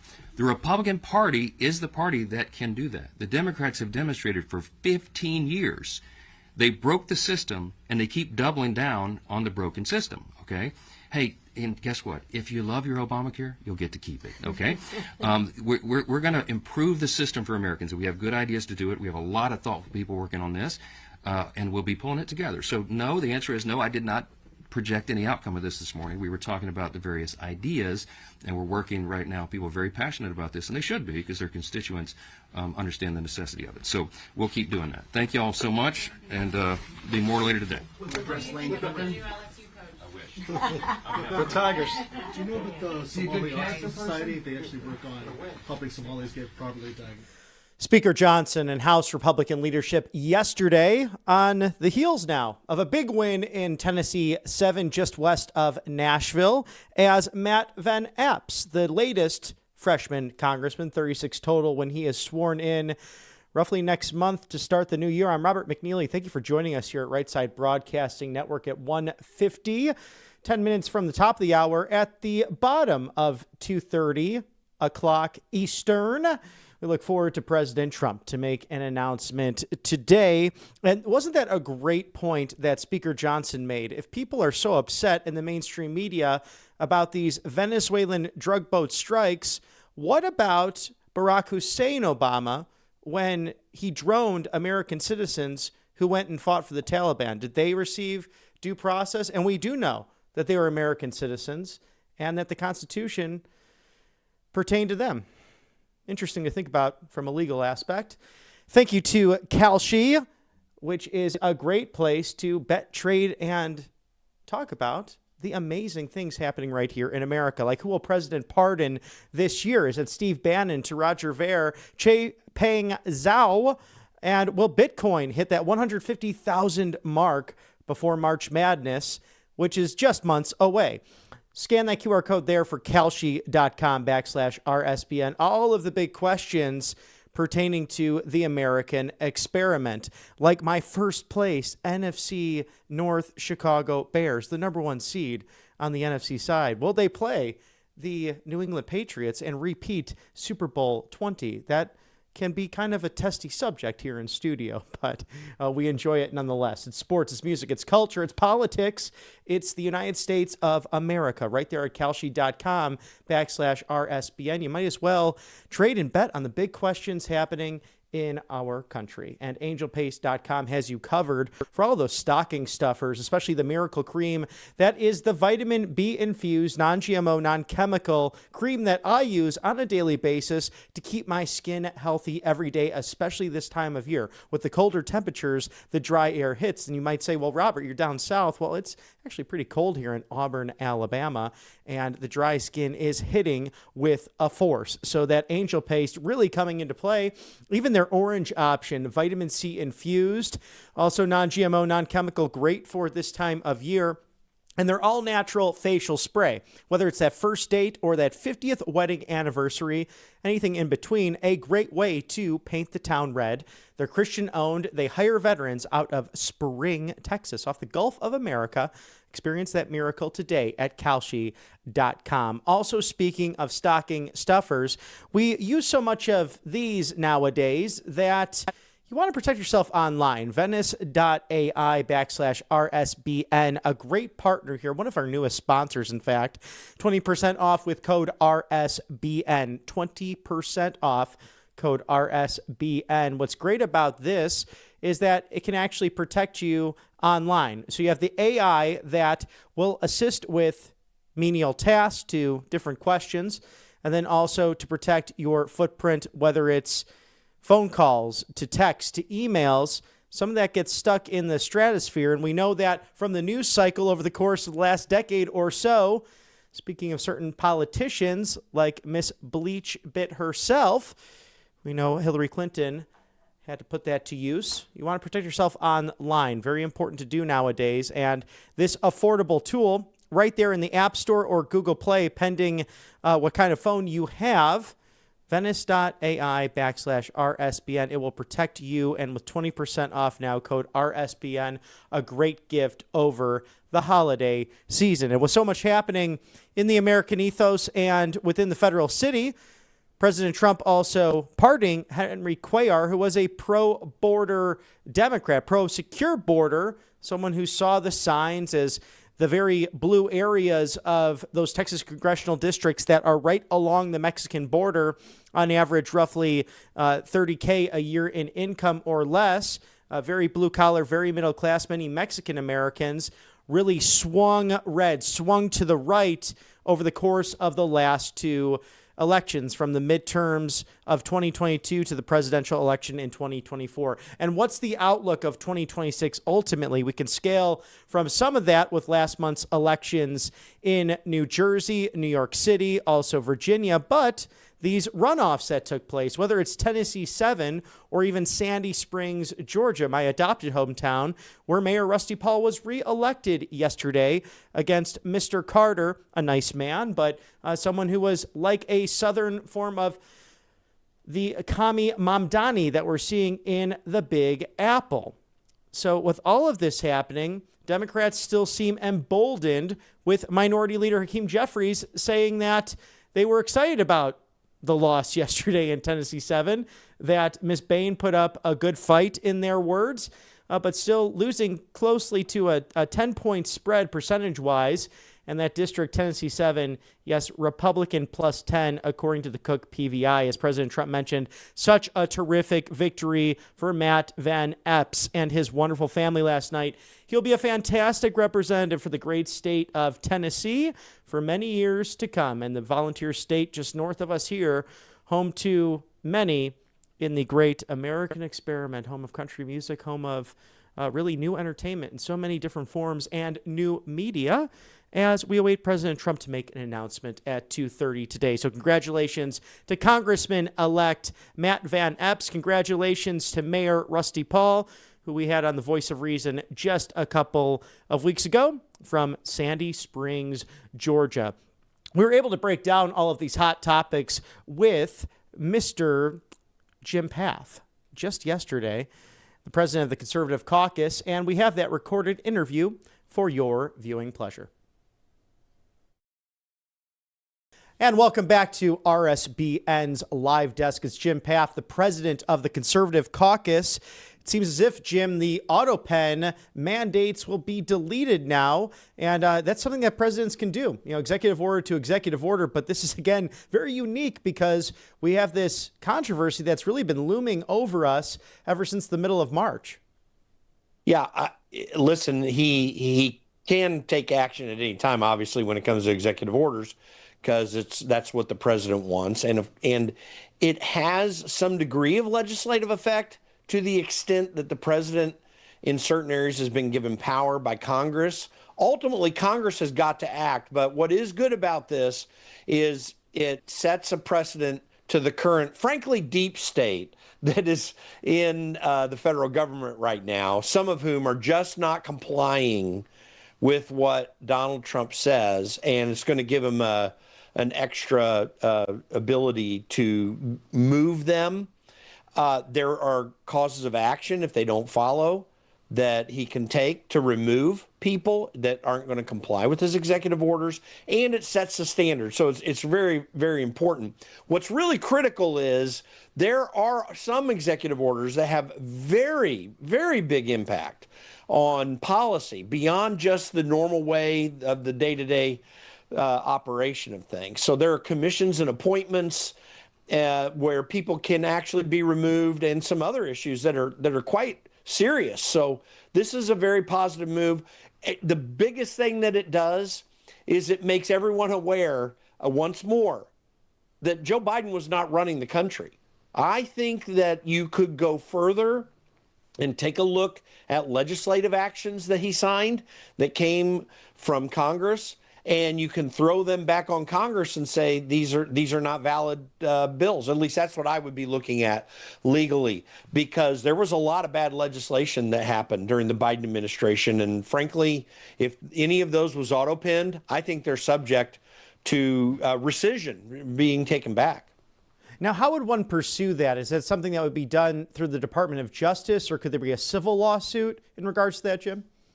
Well, the Department of Justice could take that on. I think that there are things that Donald Trump could do to abolish those that would come to a court action. There would be somebody file some lawsuit in court and say that that didn't happen. So it's a combination of things. There are things that he could potentially ignore, but and that would certainly trigger lawsuits.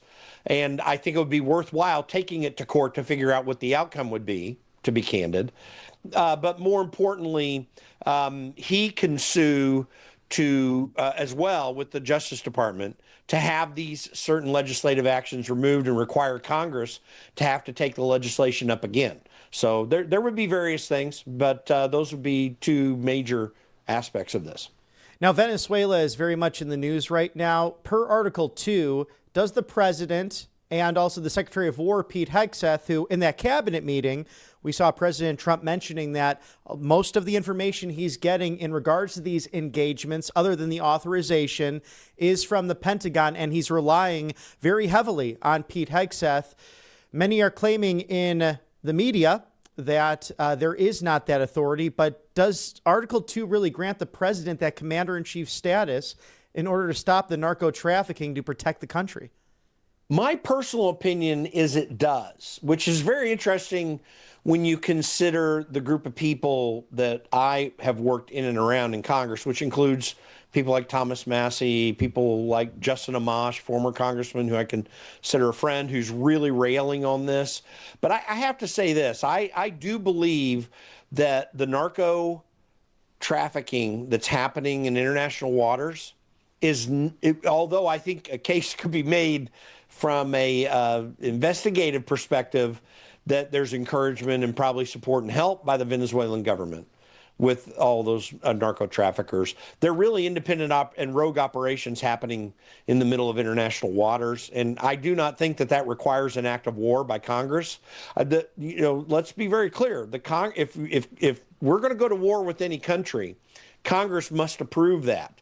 Even the War Powers Act, I believe, in many of its sections violates the war powers that are derived from the Constitution. Some of it helps guide the president on what to do, and Congress actually is giving certain authorities there. But generally, you cannot go to war with a country unless Congress says you can.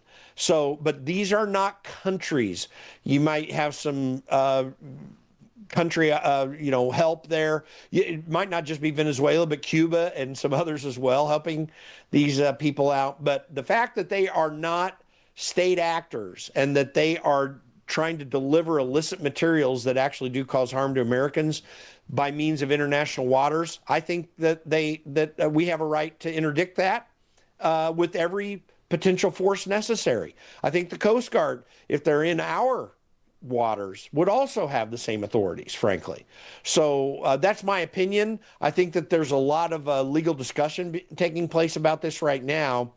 But unless you know that these are Venezuelan troops or Venezuelan operatives who are bringing these across under government authority, then I do not believe it falls under war powers. And how does it affect a place like Brazil? Because President Trump on the phone with their leader, Lula, they have some massive differences. Again, it's capitalism versus communism. You have the lawfare happening to Mr. Bolsonaro and to his son. And it seems to be working right now in Brazil in their high courts, which is just seemingly a travesty, and maybe taking it from the far left playbook right here in America, as we remember what happened to President Trump in the lead up to 2024. But how does that destabilize the region with a Maduro regime that seems very hell-bent on just simply controlling and determining the future of South America?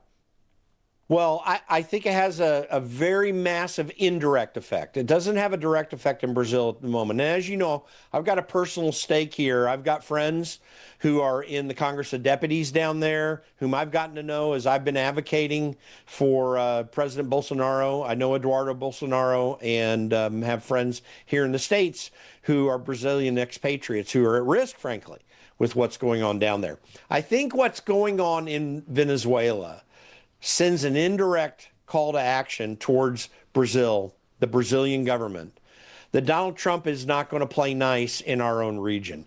I do believe we need to reassert the Monroe Doctrine.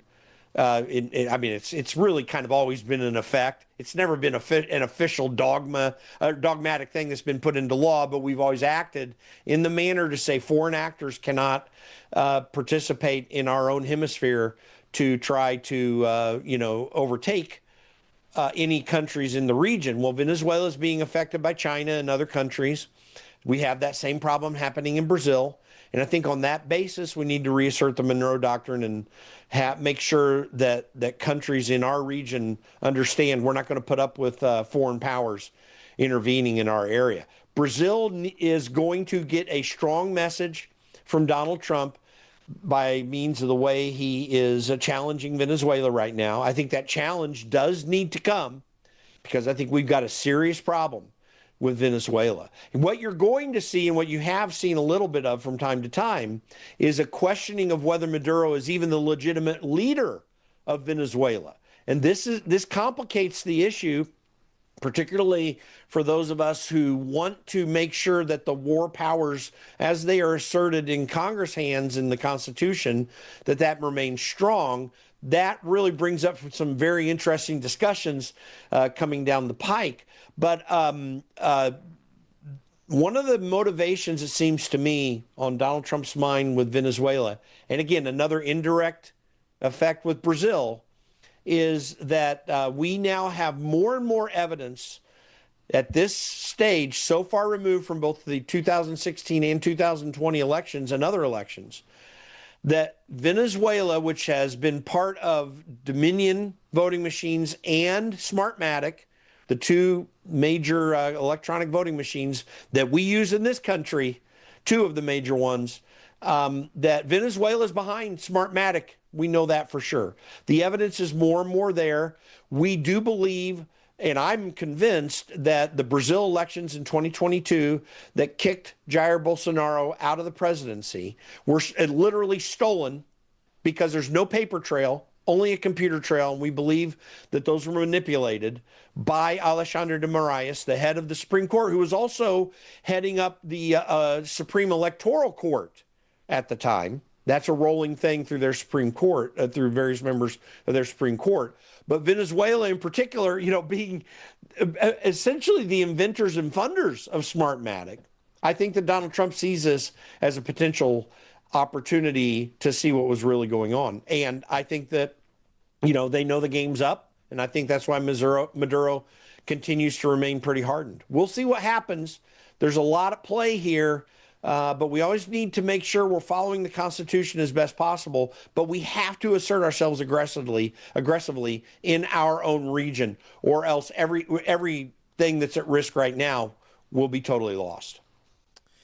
4D chess in real action, and that Monroe Doctrine, thanks be to God that's there, that we can look at that as precedent. Now, back home domestically, the Trump accounts seems very interesting. The very gracious donations on the part of the Dell Corporation, but directly through Mr. and Mrs.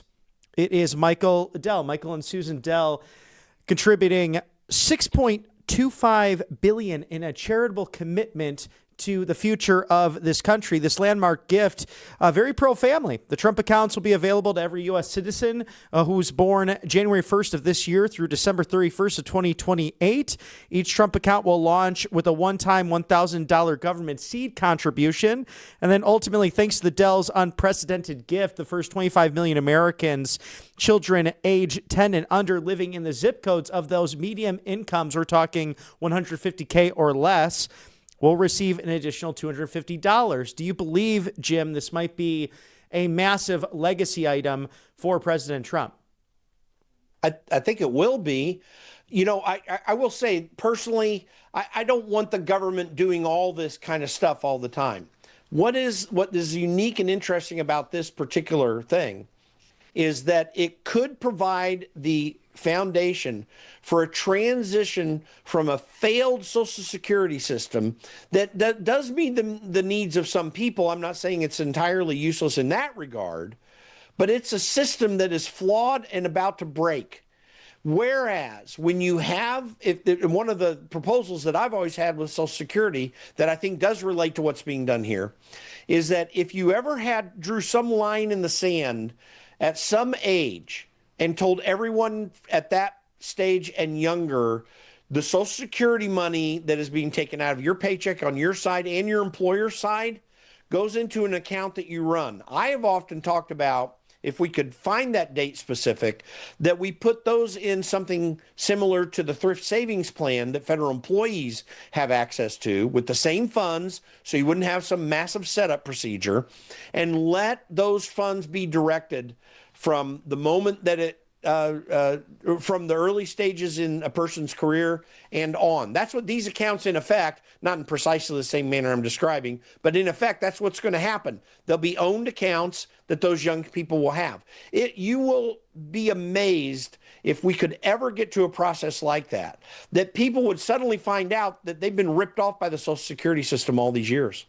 And that having an ownership of an account where you can direct the funds to grow in a manner that you see best fit for your lifestyle and where you want to go and your goals, it would radically transform in a positive way our economy. And it would set people in, these young people, if they have this money, this compounding in interest from this young age all the way to retirement, they're going to have hundreds of thousands, maybe even a few $1,000,000.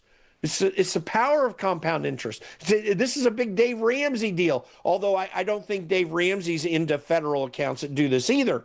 But the concept, I think he would agree, is going to make a massive change in mindset, hopefully, about what could happen if we would just stop trying to have government figure all these things out and let people decide it for themselves. This takes us a step closer to that. I don't think it goes far enough, but it will be a very positive and amazing legacy for the Trump administration. And let's rewind back to 1999, a great interview with the late Tim Russert, one of the most phenomenal journalists that was out there, and asked President Trump this question as he was, for a temporary period of time leading up to the 2000 election, running on that reform ticket, and asked the question, you are against the privatization of Social Security, yet your party, at the time the Reform Party, believes in that. Do you feel like this is the first couple of steps, Jim, into the privatizing of Social Security ultimately? I'm going to be messaging it for the rest of my political career that it should be an example of that step, because it's the ownership aspect of Social Security that is the most important thing. Not one person who's ever received Social Security funds ever owned the money that they were utilizing by the time they came into retirement. The money that they, or at least very few, it may have happened for a slight period at the very beginning, net, because it was a positive impact. In other words, the fund was being replenished and built in the early years of Social Security because it not so much was being taken out. By the time the baby boomer generation had come about, most of the money that had been in a trust fund was being taken out both by the government and by the fact that you had more people utilizing the system than paying into it. It was never, though, a savings fund. And so that's the ultimate point I'm trying to make here. That is the key to wealth. Wealth building is created when individuals have the ability to build it and direct it themselves. But this Ponzi scheme of the Social Security system, where it's current workers who are paying for the benefits that are being paid out, has always been a flawed and failed system. This changes the paradigm.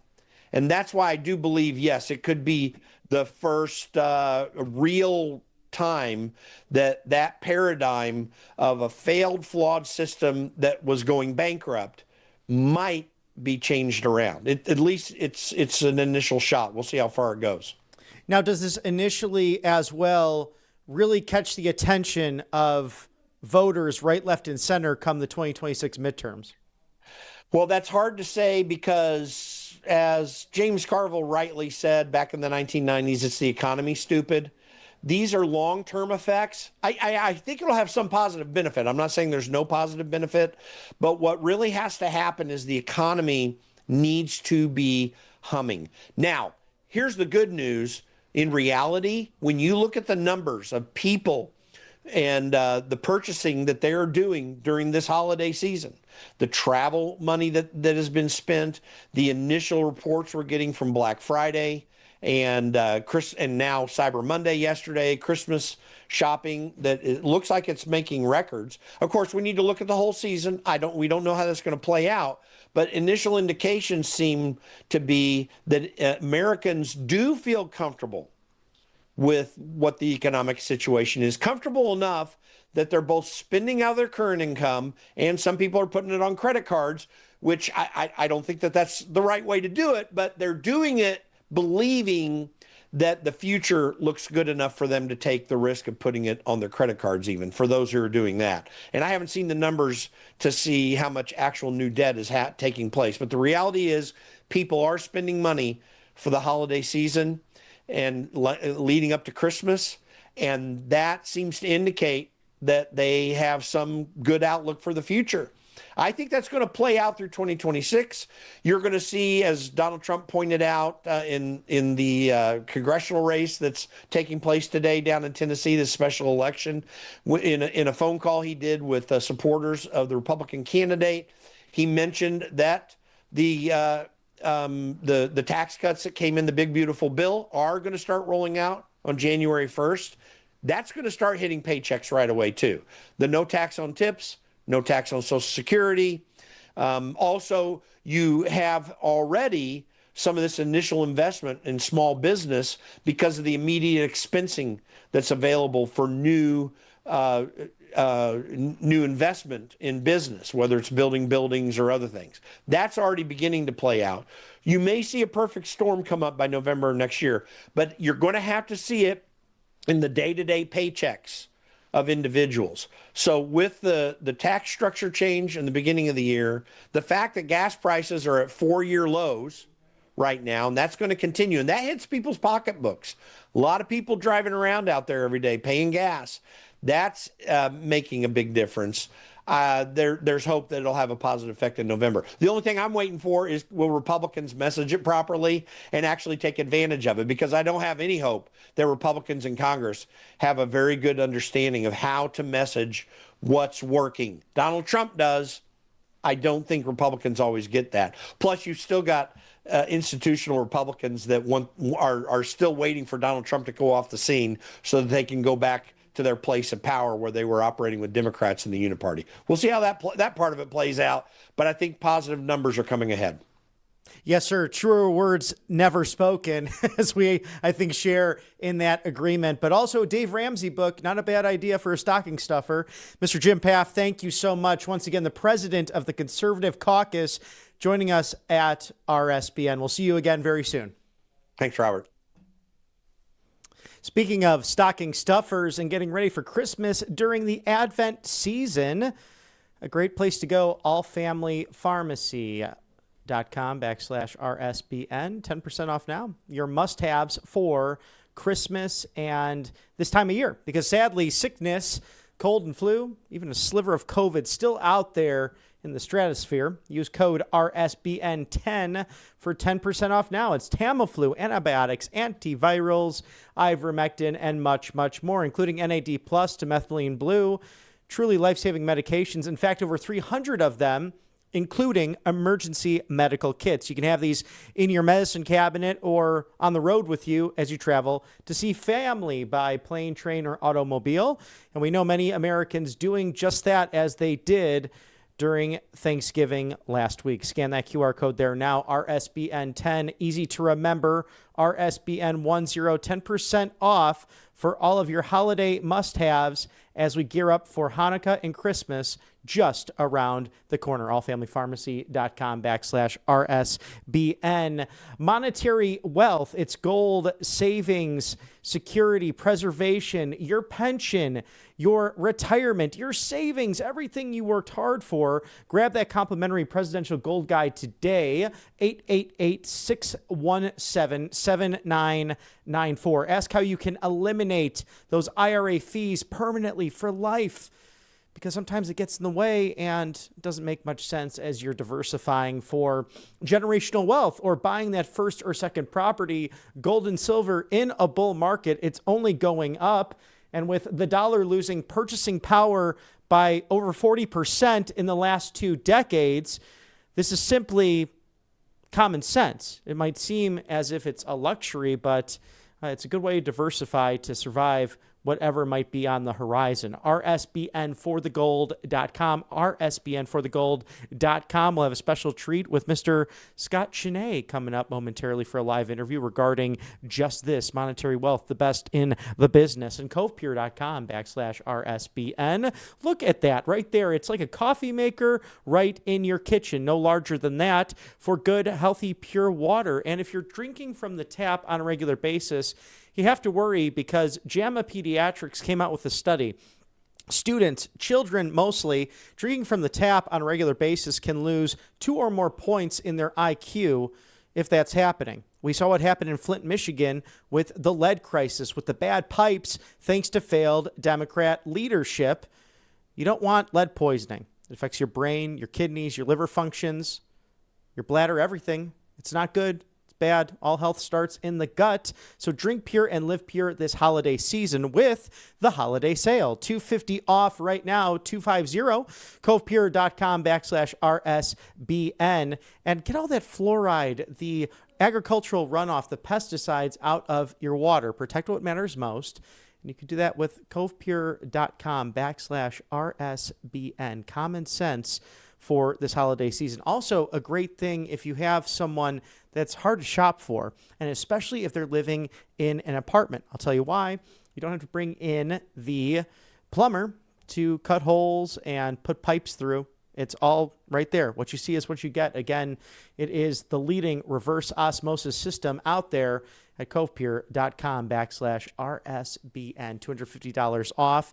In roughly 9 minutes from now, we will see President Trump. But we're joined by our dear friend Scott Cheney, all the way out in Los Angeles, California, where I'm certain the sun is shining, my friend. It's shining here, but a bit cold in Auburn, Alabama. But let's talk about the political climate with wars and tension all over the world. This president's done a darn good job meeting with his cabinet 9 times this year to stop all of that. But where does gold and silver mix in with that, especially in a global economy? Right. Well, Robert, first of all, I want to say, how are you? Happy Thanksgiving. Happy Thanksgiving. It's been quite some time. It's been quite some time since I've seen you. My mom, she watches your show. And every time I was interviewing with you, she goes, man, I really like that guy. He makes you look really, really good. He makes you sound really good. I'm like, yeah, I'll let him know, Ma. So I hope you had a very happy Thanksgiving. Thanks for having me on. Really appreciate it. But there is a lot, as you mentioned, there's a lot going on right now, Robert, in the world. I mean, you look at it right now on these wars. And I kind of did my research a little bit this morning and touch base. We have Russia and Ukraine. Okay, that started in 2022. You have the Sudan war going on. That's a civil war. You have Israel, Gaza, and then you have Iran right now, which is very, very unpredictable. And we don't know how we're going to respond to that or how Israel is going to respond to that. You have the Congo-Rwanda war right now. And then the war, the Myanmar war in India, that whole area in there, about 50 million people. So there are concerns and tensions are rising throughout the entire world right now. Not to mention United States and Venezuela. Okay. Now, obviously, we're having some drug trafficking issues out in the ocean right now, and we've been bombing those ships. But what we're seeing right now, Venezuela has relationships with China, and they have relationships with Russia. Now, Robert, when you look at those, and they've been building relationships early 2000s. When you look at that right now, you think of BRICS nation, Brazil, Russia, India, China, South Africa. All those countries right now are involved, and Venezuela is now moving towards that. So now are they not only a threat to us when it comes to the drug trafficking, but they're also a threat to us when it comes to the US dollar. And that's where it impacts our global economy right now. And it's a concern. And yet we see the dollar declining in value, and we see gold and silver right now obviously going up. Steady Eddie, but man, oh man, is it moving right now. So that's what we're seeing. And that's like beyond, we're seeing a storm. We're trying to help navigate people through that storm. Well, Scott, we're so thankful here at Right Side Broadcasting Network for your expertise as a senior portfolio manager at Monetary Gold. You've been right there on the front row of history for all this. Last 2 decades, we've had banks fail, nearly 500 under the Obama administration, even 16 under the first President Trump term, and now 2 that have failed in the first year or in 2025. So within the second administration, that happening. So the dollar losing that purchasing power by 40% in the last 2 decades. How does gold compare to the market cap of not only paper money, but also crypto, something on the horizon for all of us? So here's where it gets interesting right now. And you see a lot of people wanting to turn to crypto. Crypto, it seems like a great thing, yet the entire global cryptocurrency market right now is $3 to $4 trillion, Robert. It's been around. Obviously, it's a boom right now. It's exciting. Not a lot of people understand how it works. Banks have some interest in it right now. But when you contrast that to the value of gold, okay, gold has been around for nearly since the beginning of time. And yet it's estimated that $27 to $30 trillion in market cap. So you have crypto, 3 to 4 trillion, and then you have gold at 27 to 30 trillion dollars. It doesn't even compare. And when you talk about it, gold and silver is wealth that you could actually hold. It's tangible. When it comes to cryptocurrency, when it comes to stocks, that's all tied. I saw a story the other day, I want to say a month ago, where a guy put his retirement into crypto. Someone logged into his password and it got stolen from him. Wow. I think it was over $3 million roughly. And so we see that happening many, many times over again if people aren't truly protected or they don't know what they're doing when it comes to crypto. Sure, it seems like a great idea, but it's completely volatile, right? We don't know how many people are protecting their asset when they're buying crypto. Gold, it's tangible. You're able to hold it. It's wealth that you could hold. So it hasn't changed, and we still believe in it, Robert.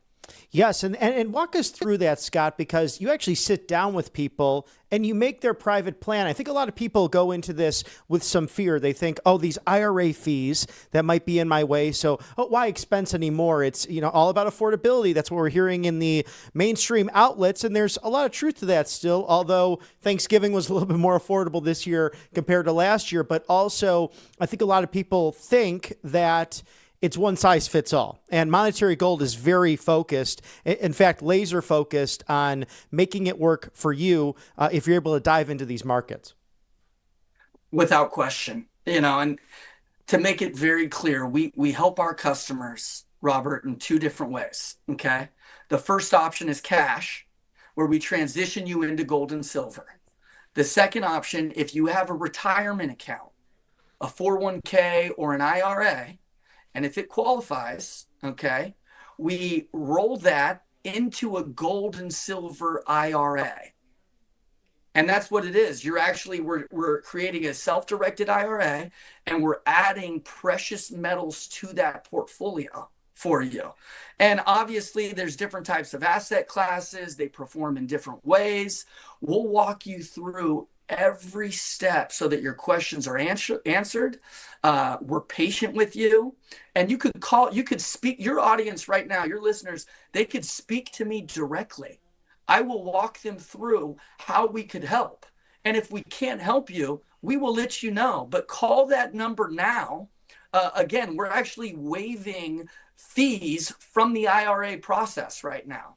The storage fees, we're going to waive that for you. The startup fees, we're going to waive that for you with qualifying purchases.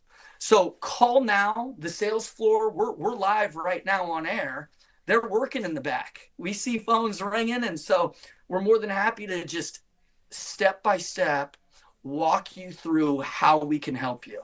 And Robert, if we can't help you, I'll be the first one to tell you, hey, it's not the best decision for you to buy gold and silver. Okay, because being in gold and silver, Robert, being in precious metals, it's a privilege. And with everything going on in the world, okay, we see that it is going to play a part to protect your wealth. And I know that you're a Bible-believing Christian. You and I have spoken about Jesus on your show, and I love that and I appreciate that. There are many Christians around the world right now that are talking about a reset, a reevaluation, a global reset when it comes to the finances. It talks about in Proverbs where the wealth will be taken from the wicked and it will be put in the hands of the righteous. Right now, making proper decisions just on everything is very important. So we believe that gold and silver is a huge help. Obviously, I'm not a financial advisor. I can't give you legal or tax advice or financial advice when it comes to stocks and markets. But man, do we know the gold currency? Do we know the silver currency? And we could walk you through those steps. We're more than happy to do it. And that's all I got. Well, it's truly a pleasure to partner with you, Scott, and Monetary Gold, as you are the senior portfolio manager for an extraordinary company. And to share in your words on that, it literally is biblical. And this is the time of year, the season, where we can all steward and look to give back. In fact, I wanted to ask the studio today, what is your favorite Christmas movie? I'll ask you in a moment, but I think about Home Alone 2 because of that moment of the robbery that takes place, and all that money that was taken was meant for the orphanage in New York City. So this is also that time of year where we could think about not only stewarding for caring for our families and being blessed in what God has bestowed upon us, but also how we can give back. Without question, Robert. And man, I just love the way what you guys stand for, the news that you put out there. You want to help, you want to give people real news.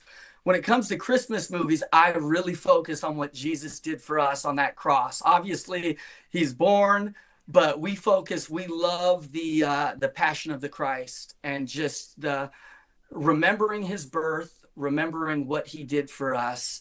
And we were bought at a price. And I believe full-heartedly, it's not that I'm a good person that gets me into the kingdom of heaven. It's that I have put my faith in Jesus Christ, my Savior, and he is the one that redeems me from all my sins. So we focus on that in my family, and I'm grateful for that. My family, I'm not married, but I focus on that when it comes to my whole family, my dad, my mom, my brothers. And we're grateful. And we recognize that it is so important right now to know Jesus, to trust in him with your life, and to walk it out and repent of your sins. So we're excited about that. And I can't wait for Christmas to celebrate. Amen. Well, thank you, my friend. And we're in that season of waiting, but just as they did when Jesus came here on his mission over 2,000 years ago. Thank you for that beautiful message today. And for RSBN4thegold.com, that's where you can find Scott Cheney, his great work as a senior portfolio manager for Monetary Gold. And thank you to your mom. Please say hi for me. And we're very appreciative of all the viewers here at Right Side Broadcasting Network. I will, Robert. And lastly, we are seeing movement. Prices right now in gold and silver are changing. I mean, the people that I've told to go, hey, buy last week, buy the week before, it is rising. It's not going down. The price of gold and silver is not going down. It's going up. And so we want you to benefit from those upward trends that we are seeing right now. So call now, speak to me. I'm more than happy to walk you through it. I appreciate it. Oh, absolutely. And that's 888-617-7994. Call today. Do not delay. It's Scott Cheney and Monetary Gold. Have a great day, my friend, and we'll catch you very soon on the right side of history. You too, Robert. Take care. And as we anticipate President Trump just moments from now, always a pleasure to speak with our sponsors, especially Monetary Gold and Mr. Scott Cheney. truly the best in the business, a senior portfolio manager. He'll walk you all through that, and a good Christian Bible-believing man. You're in good hands with Monetary Gold. Truly the best in the business. Again, 888-617-7994, RSBN4thegold.com. On a bright, sunshiny day in Washington, D.C., the federal city, the home of the 45th and 47th Commander-in-Chief, President Donald Trump, and he'll make an announcement just moments away. Again, 9 cabinet meetings this year, this calendar year. We're roughly 10 plus months into the administration. We're not even at January 20th yet. We're coming to the 11th month here, just days away. And amazing that the last administration only had 9 cabinet meetings total in 4 years. So we have someone and a group of people working overtime for you, the American people. Thank you to angelpaste.com, a great sponsor here at Right Side Broadcasting Network for the Miracle Cream. I use it every day, and it keeps my skin nice and fresh in this dry weather. This time of year, dryness happening really across the country. Maybe not so much in Florida with all those humid temperatures, but definitely here, even in eastern Alabama. Also, the orange option. Vitamin C infused, non-GMO, no chemicals. The facial spray, great for that first date or even that 50th wedding anniversary. They're out of Spring, Texas. They are Christian owned. They hire veterans. They prioritize that. It's important for them and important for us here at Right Side Broadcasting Network to support our veterans. So experience the miracle today right off the Gulf of America. It serves the country, can serve the world too. Angelpaste.com. MyPillow.com/RSBN. Merry Christmas from Mike Lindell, the master marketer. There's no one better out there. That's what President Trump likes to talk about. Maybe Mr. Lindell and President Trump might have another Apprentice reboot past January 2029. We'll see what happens. But in the meantime, use promo code RSBN. Save up to 80%, 80% this holiday season on over 2,000 different items across this amazing website, mypillow.com/RSBN. Support Mike Lindell, support Right Side Broadcasting by enjoying the My Pillows, the My Pillow 2.0 to the My Coffee. That's one of my favorites, and the My Slippers. They are very comfy in and around the house. Code RSBN, mypillow.com/RSBN. Thank you, Mike Lindell. Everything made here in America in the great state of Minnesota. If you like what you see here as your go-to live desk, we are also pretty good at those rallies, if you remember from last year. Support us right here at Right Side Broadcasting Network, rsbnetwork.com/donate, or text RSBN to 801-801. Again, rsbnetwork.com/donate, or text RSBN to 801-801. We're honored to be on the right side of history, the correct side of history, the common sense side of history, and the best part of it, talking to you, the American people. Why you would stand out there for all those hours to see your president hitting the campaign trail, your vice president, congressmen being involved, people that ran for office that never thought they would run for office because of this Make America Great Again movement. A slogan that President Reagan used, a slogan that President Clinton used when he was governor of Arkansas on the campaign trail, saying, let's make America great again. But then the far left, mainstream, out of touch anti-American media wanted to try to swirl it into something that it wasn't. MAGA stands for more than just one person. It's all about you, and we know that here at the Right Side of History on RSBN, and we're honored to showcase a live desk for you, bringing you unbridled access to the leaders you put into place last year on November 5th. All of the unbridled access to speeches, press conferences, everything in action. We'll see that momentarily from the White House with President Trump just about 8 minutes after the bottom of the hour, 2:38 on the East Coast. It's 11:38 out on that golden coast of California, where we just spoke with our friend Scott Cheney of Monetary Gold. But so much happening within the last week post-Thanksgiving. President Trump also on the phone with the National Guardsman fighting for his life, speaking with his mother, mentioning that at the cabinet meeting just yesterday that he is strong, he will survive. as we did say goodbye to another brave West Virginian in that process, as the governor there offering his condolences and really being on many networks in overtime over that Thanksgiving holiday. You never want to see something happen like that. And perhaps that question has to be, do we examine not only who's coming into this country, but the last administration did not know who they let in? Millions upon millions upon millions, especially after that botched Afghanistan exit, leading to even further changes in this Trump policy. But in the last 6 months, zero getaways coming out from the southern border, from building out that border wall, completing that, to the work of Department of Homeland Security under Secretary Kristi Noem, to the border czar, Tom Homan, working overtime in order to make sure criminals are put behind bars or ultimately deported. In addition to this government offering stipends for those who might be here illegally, but if they want to do it the right way, leave and then come back.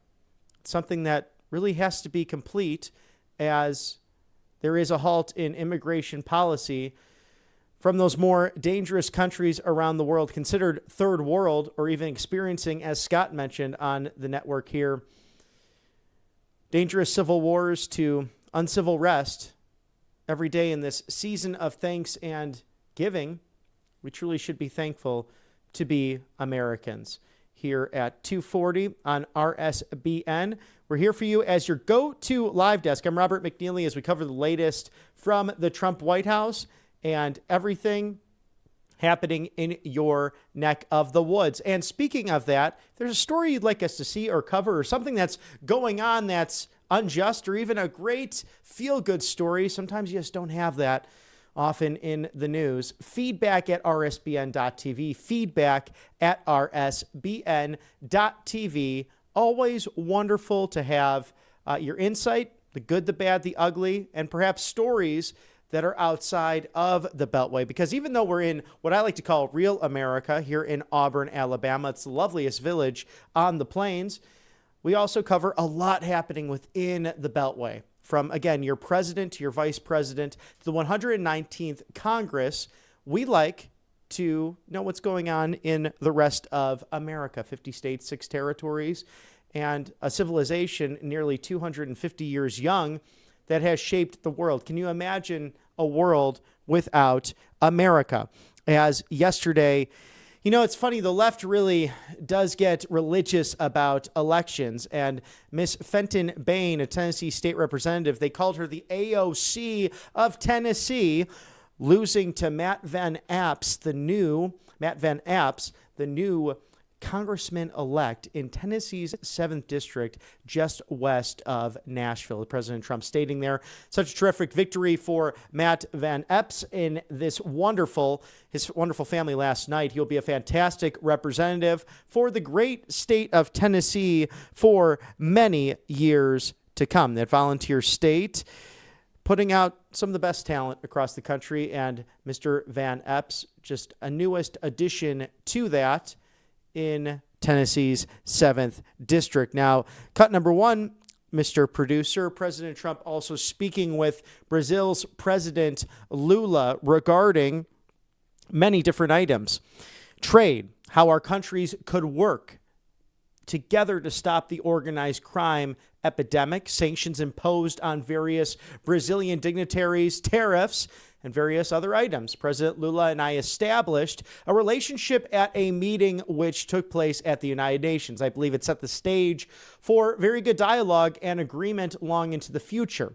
And I look forward to seeing and speaking with him soon. Much goodwill coming out of this newly formed partnership. And it made me think about this when President Trump posted this just yesterday evening, that what's God's will in everything? I actually had this topic last night with my Bible study, and it was a very in-depth Dominican study on that very question. Actually, hard to get through all of it in about an hour. You can actually probably dedicate an entire semester of learning in regards to Thomas Aquinas and some of those Thomistic ideas, but that's for another show and another time. But At that moment, the reason why President Trump was able to meet with President Lula of Brazil was because of the antics that are now being investigated by our very secret service against the United Nations, because the escalator that leads from the entrance of that building into the main hall where the nations meet actually stopped abruptly and almost knocked over the President of the United States, who is in good health, according to his doctors, and our very own First Lady of the United States. So that happens, number one. He ends up running into Lula as a result. They never met each other before, and they had a conversation to follow up, which led to this phone call, among many others, and perhaps an in-person meeting in the new year. Then President Trump's volume wasn't working, or they weren't able to hear him within the hall. And also the teleprompter went down, but thank God, as he put it on the campaign trail countless times, he's a president who does not need that teleprompter. And it's just amazing to see all of that. So we're keeping tabs on that story to see if that is developed within the 24/7 news cycle, as they call it. But with cut number 2, the auto pen, any and all documents, proclamations, executive orders, memorandums, or contracts signed by order of the new infamous and unauthorized auto pen within the administration of Joseph R. Biden Jr. are hereby null, void, and of no further force or effect. Now, anyone receiving pardons, commutations, or any other legal document so signed, please be advised that said document has been fully and completely terminated and is of no legal effect. Thank you for your attention to this matter. And just months ago, right before St. Patrick's Day, I asked this very question of President Trump, how it would go through certain legal channels in regards specifically to those pardons. Seemingly, the White House now taking the stance that that is just null and void completely, given the facts on the ground. So we'll continue to watch that as well with this aptly named auto pen. Just who the hell was in charge of the 46th administration of the United States? It's truly disgraceful to see what the last administration did under the auto pen authorities. And with that as well, President Trump pardoning Henry Cuellar, a Democrat from Texas, who was very pro-secure border. He wanted a border wall. He wanted solutions to the problem he saw right in his district. Again, it was very blue, those districts right up against the Texas-Mexican border. And President Trump stating that on Truth Social for years, the Biden administration weaponized the justice system. And President Trump leading to a pardon for Mr. Cuellar.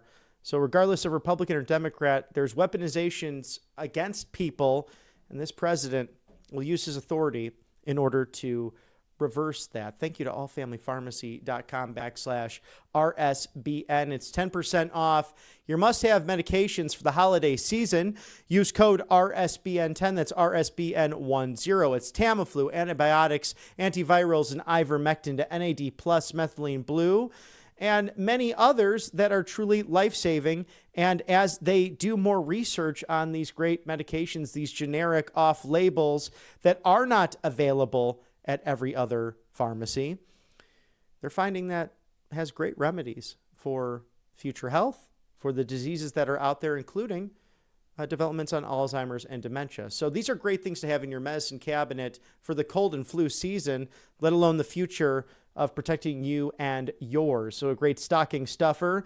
The online pharmacy that does not require any red tape, no insurance, no hassle. Just life-saving medications brought to your door within days in this fast-paced time as we wait for the Christmas season. allfamilypharmacy.com/RSBN. Code RSBN10. You're used to that code, RSBN10. Scan the QR code now for 10% off. Thank you to Monetary Gold as well, Wealth Security Preservation. Grab the complimentary Presidential Gold Guide today, 888-617-7994, and ask how you can eliminate those IRA fees permanently for life. And as Scott Cheney, the Senior Portfolio Manager, who will take your call directly at rsbnforthegold.com, laid out earlier in the program just the importance of having this, and that it's a private plan. No two plans fit the same size shoe. So they are focused on bringing you wealth and savings and prosperity, diversification, so crucial right now as the dollar has lost 40% of its purchasing power in 2 decades, and these BRICS nations are on the move, connected with other nations.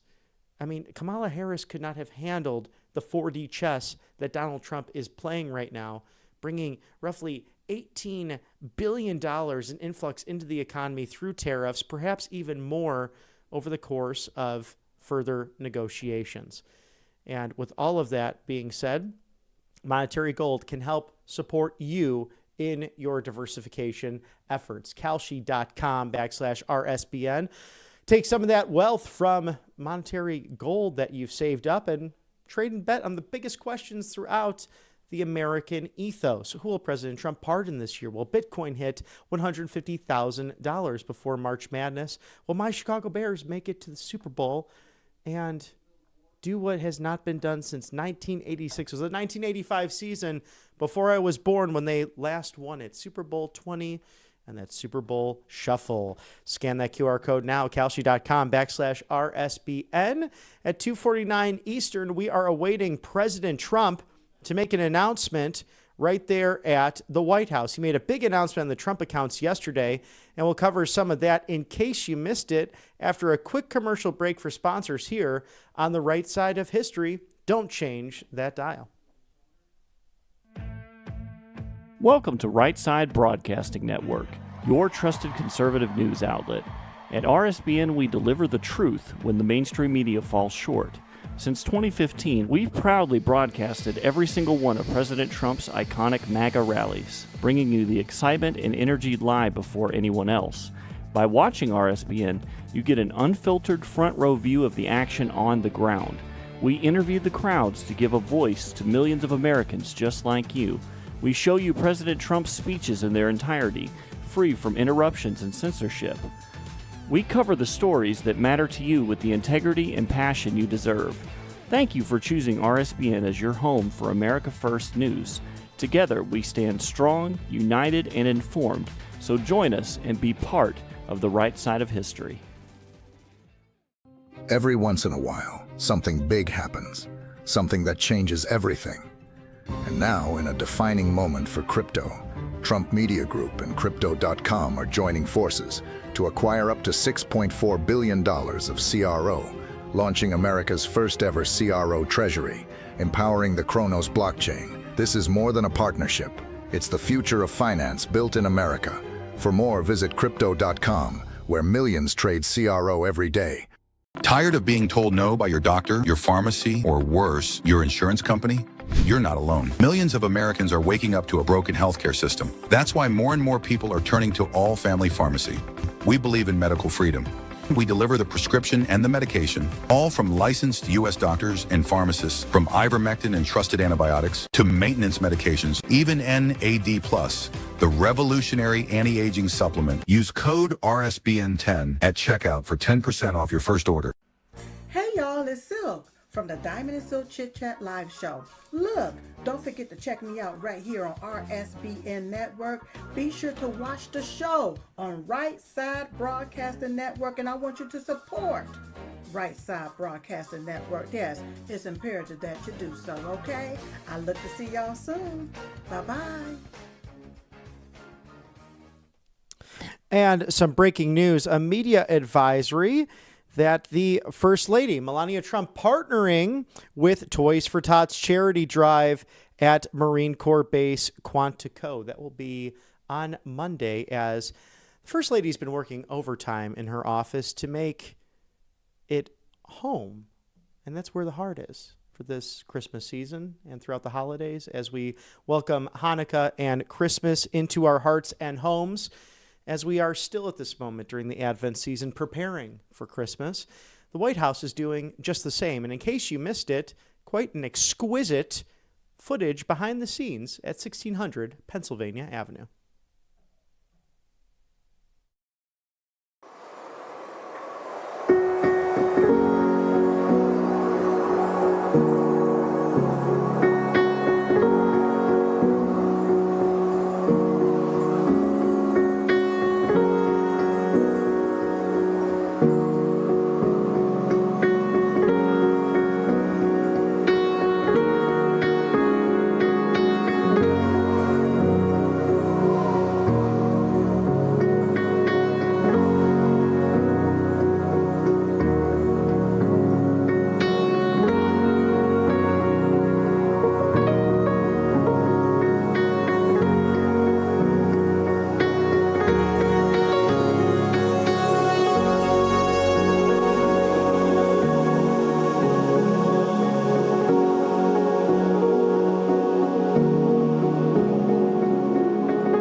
And as the First Lady prepares for Christmas and has been visiting the troops from the Thanksgiving holiday to present day, a landmark Dell gift supercharges the stocking stuffers of countless Americans and future Americans yet to be born with Trump accounts for America's kids. Just yesterday, President Trump joined top lawmakers, including Senator Ted Cruz and Representative Jason Smith, also Speaker of the House Mike Johnson, with business leaders as well in the Roosevelt Room to share Michael and Susan Dell's extraordinary gift and milestone. Trump accounts this historic $6.25 billion charitable commitment from the Dell family made possible to you, the American people. Now, this landmark gift is one of the largest direct investments ever made in American families and will dramatically accelerate President Trump's initiative to give every newborn child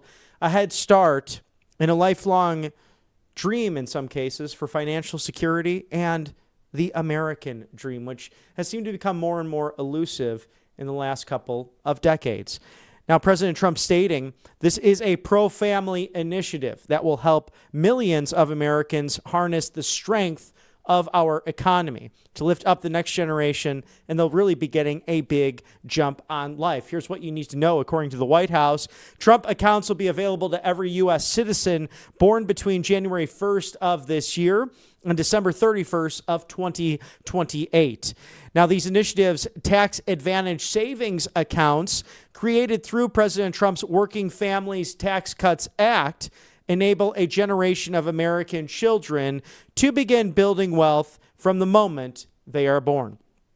Each Trump account will launch with one-time $1,000 government seed contribution, and families and others can contribute up to $5,000 annually. So the funds will be invested in a broad stock market index, remain private property under guardian control until the age of 18, and if fully funded and left untouched, could grow to as much as $1.9 million by age 28. Now, thanks to the Dell's unprecedented gift, the first 25 million American children aged 10 and under living in zip codes with the median incomes reaching $150,000 or less will receive an additional $250 in government subsidy. Now, this historic act of generosity will give millions of low and middle-income children an even stronger shot at achieving the American dream. You can learn more at trumpaccounts.gov. That's trumpaccounts.gov. As President Trump has said it throughout his business career, it's not everything in life, and we must be thankful for what we're bestowed, but that does become somewhat fun to not worry so much about finances if you're able to have them. And then in turn, like Michael and Susan Dell, with their generosity, wanting to give back to America, that's how they chose to use their billions. And it's remarkable to think about the far left in this country that has tried to eviscerate or create a narrative dating back to Barack Hussein Obama that somehow those wealthy Americans are bad or just responsible for your ill and well-being or lack thereof in life. But as yesterday's press conference proved, there is no one more generous than the American people. And what we're able to do, we're willing to roll up our sleeves to help our fellow man. And it's not always necessarily just simply financial, but this could be a game changer that is truly the antithesis of the New Deal and the Great Society, as LBJ once spoke of, that had a government take over people, that discouraged marriage, that actually enhanced and ended up controlling people that were on their own with single parents or making them more dependent upon government rather than the free market. Now, frequently asked questions about this situation over the course of the last 24 hours have included, what is a Trump account? What is this? What's happening? As the website, you can go to the homepage now again at trumpaccounts.gov. It will launch fully come July 5th, a day after the celebration of 250 years of this country, our 250th birthday. A Trump account is a tax-deferred savings account for children under 18. The accounts are designed to grow with investment earnings over time. And when the child becomes an adult, the accounts generally function like a traditional IRA. Now, who is eligible? Any child under 18 with a valid Social Security number may open a Trump account. Parents or guardians must set up and manage the account until the child turns 18. What is the $1,000 government contribution? The parent or guardian of the child born between 2025 and 2028, who is a U.S. citizen with a valid Social Security number, may choose to have a one-time $1,000 contribution made by the Treasury to the child's Trump account. This contribution does not count against the annual $5,000 contribution limit. Now, this benefit is available for those children so long as the account is opened the year before in which the child turns age 18.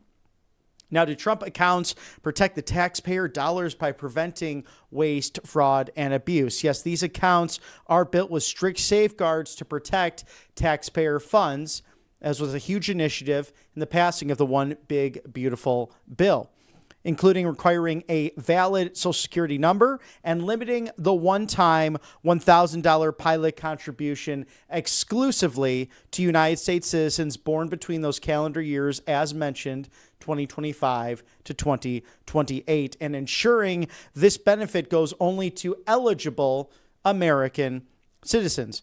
Now, who can contribute to a Trump account? Children, parents, or guardians, grandparents, family members, friends, and employers with the first $2,500 per employee per year excluded from the employee's income may make contributions. Now, additionally, qualifying charitable organizations and government entities, so this includes states, tribes for Native Americans, localities, other organizations such as that, may make contributions for all children in a qualified case or qualified class. So all children born in a year, all children in a state, all children nationwide, or whatever is seen fit.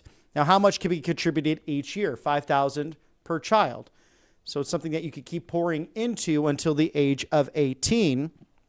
Qualifying charitable organizations and government entities may make additional contributions that do not count toward the $5,000 limit. When do these contributions begin? It all starts on our 250th birthday, and you're looking there at a live shot at the White House, where there will be a UFC fight all put together by the great Dana White.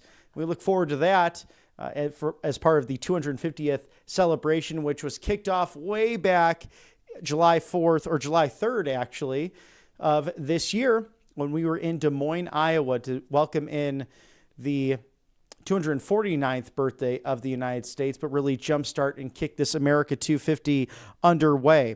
Now, can money be withdrawn by age 18? No, the funds may not be withdrawn before the child turns 18, except for a rollover of the entire account to a Trump account with another brokerage. So a trustee transfer. Basically a standard IRA procedure in all of that. And what happens when the child ultimately turns 18? The account is generally treated like that traditional IRA, and the account holder may continue contributing subject to IRA rules and earned income requirements. Now, withdrawals follow traditional IRA rules, and the account holder may be subject to a 10% additional tax for any withdrawal before age 59 and a half.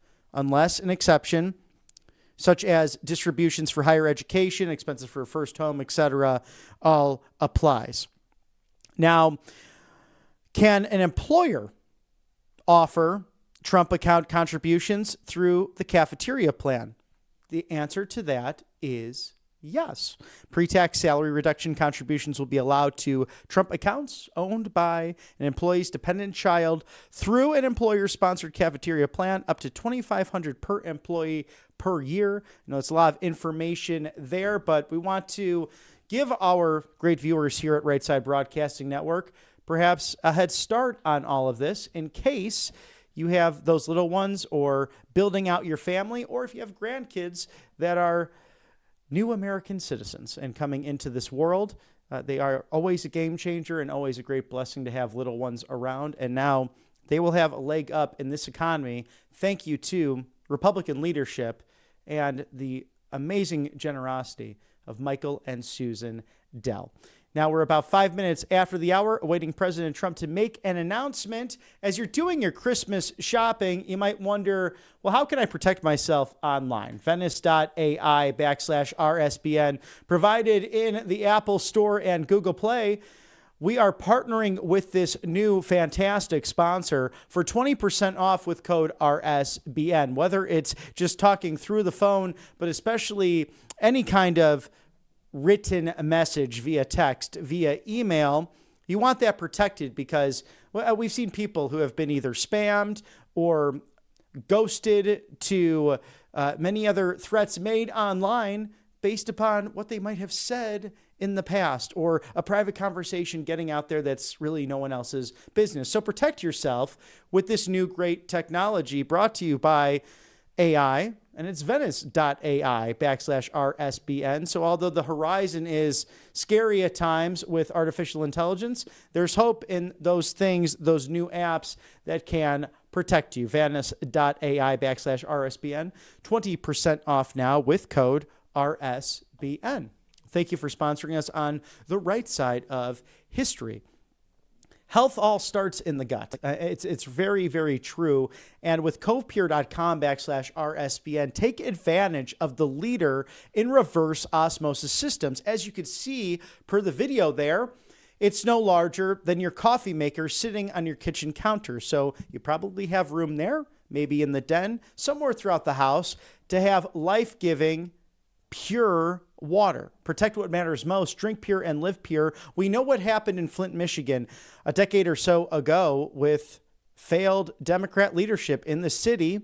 The lead pipes that were hundreds of years old leaking into the water system. And now JAMA Pediatrics doing a study of students, mostly children, drinking directly from the tap on a regular basis. They can lose 2 or more points in their IQ. You don't want that to happen, especially after all that COVID learning loss we experienced just years ago. Protect what matters most. Get rid of the fluoride and the pesticides, the agricultural runoff, everything that Secretary Kennedy has worked so hard on to make America healthy again, not only in his role at HHS, but through his legal career, going after big businesses, big corporations, big government that turned a blind eye to the dumping of terrible chemicals in our water systems. Covepure.com/RSBN, a great gift for that person that's tough to buy for, especially if they live in an apartment, because there's no connections. There's no installation. There's no drilling holes in the wall, putting tubes in there, and all that other nonsense. What you see is what you get. It is the leader in reverse osmosis systems, covepure.com/RSBN. Take advantage now. Scan that QR code. $250 off for the holiday sale. As we await President Trump to make an announcement really any time from now. We will see very soon at the White House, 1600 Pennsylvania Avenue, your house, a museum, a workplace, and also home to the first family. You can look there at the picture, the live shot, see some of those cranes that are making the East Room even more beautiful into a 9,000 square foot ballroom. We look forward to seeing all of that. If you've been to Mar-a-Lago, that presidential ballroom, quite gorgeous itself. This might even rival that to really showcase the Greco-Roman architecture of the federal city. And it only enhances the beauty of the White House and the main mansion itself, dating before 1902, when we saw the new renovations of the West and East Wings, respectively. This should at least double the size of the mansion itself. So it'll be a rather large space for dignitaries and heads of state to enjoy this constitutional republic that is nearly 250 years young. We're all here for it, as we have Congresswoman Anna Polino Luna is on the Hill advocating for getting rid of insider trading. It was something that Speaker Johnson has been passionate about. It's something that former Congressman Matt Gaetz would take people on tours and point out to the exact doors, both Republican and Democrat, of who are some of the worst offenders out there when it came to insider trading, especially Speaker Emeritus Nancy Pelosi. She's done quite a good job making a lot of money in public service, or so-called public service. In fact, on the X account, there's an account that actually follows the stock policies and trades that she buys into. Not a bad idea to follow, as they tend to do well. And it's amazing to me the double standard of justice that sometimes happens in this country. If you're Martha Stewart, you get the ankle bracelet because you're in private life. But if you're a congressman or a congresswoman, somehow you're able to get around it, even with an ethics committee that demands to know where your income is allegedly coming from. But my goodness gracious, it's something that's shared on both sides of the aisle. And I think most people are tired of that double standard. So Congresswoman from the free sunshine state of Florida working very hard for that, as Treasury Secretary Scott Bessent said his department looking into claims made this week by widespread fraud allegations in the state of Minnesota. President Trump even speaking to this regarding the benefiting of Somali terror groups dating back to the COVID-19 grants and those bailouts that took place just a few short years ago.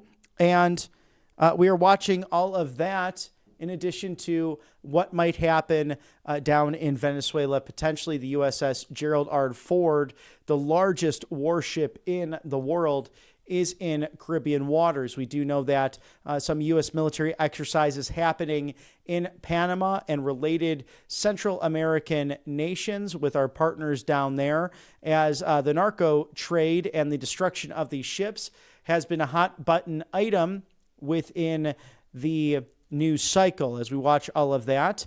Speaking to, of course, Mr. Jim Paff last hour about his view on it, that the Article 2 section of the Constitution does give President Trump that authority to strike at any would-be threats to the United States homeland. And President Trump mentioning that in the cabinet meeting, he's relying on Secretary of War Pete Hegseth and the Pentagon to ultimately make those calls. The buck stops with the president, but watching all of that, monitoring all of that with our Coast Guard and our special forces able to identify these narco traffickers and eliminate them. Just a small thimble. Think about this, the head of a pin. That's as much fentanyl needed to kill nearly 25,000 Americans. And you've had at least 19 boats now destroyed in the Caribbean in declassified information. All while the seditious six over the Thanksgiving holiday busy trying to influence service members to not listen to illegal orders. Well, of course, everyone can agree with that. Here's the problem.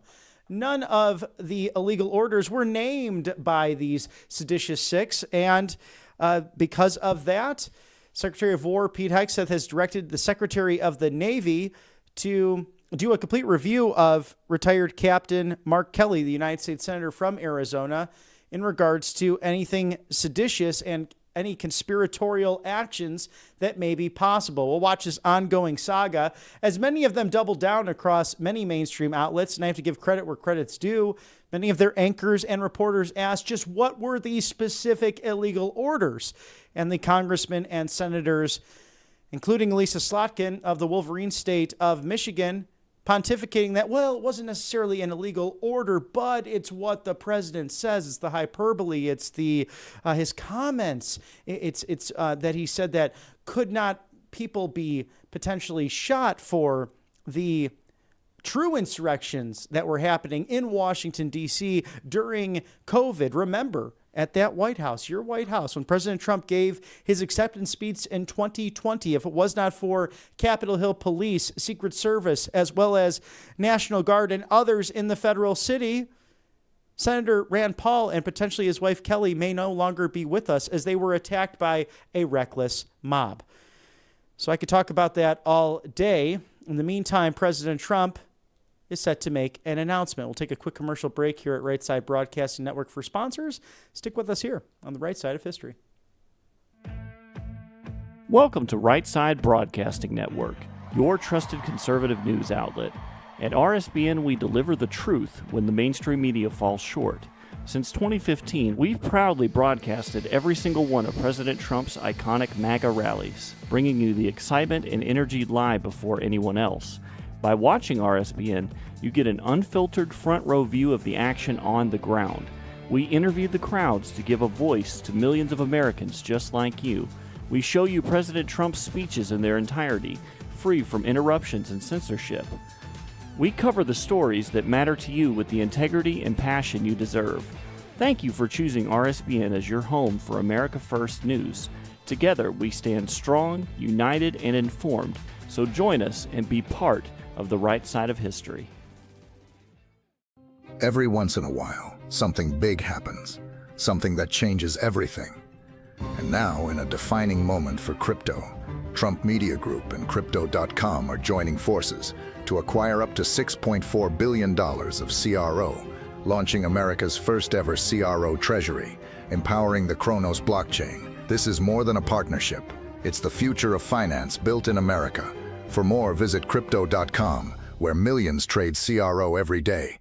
Tired of being told no by your doctor, your pharmacy, or worse, your insurance company? You're not alone. Millions of Americans are waking up to a broken healthcare system. That's why more and more people are turning to All Family Pharmacy. We believe in medical freedom. We deliver the prescription and the medication, all from licensed U.S. doctors and pharmacists, from ivermectin and trusted antibiotics to maintenance medications, even NAD+, the revolutionary anti-aging supplement. Use code RSBN10 at checkout for 10% off your first order.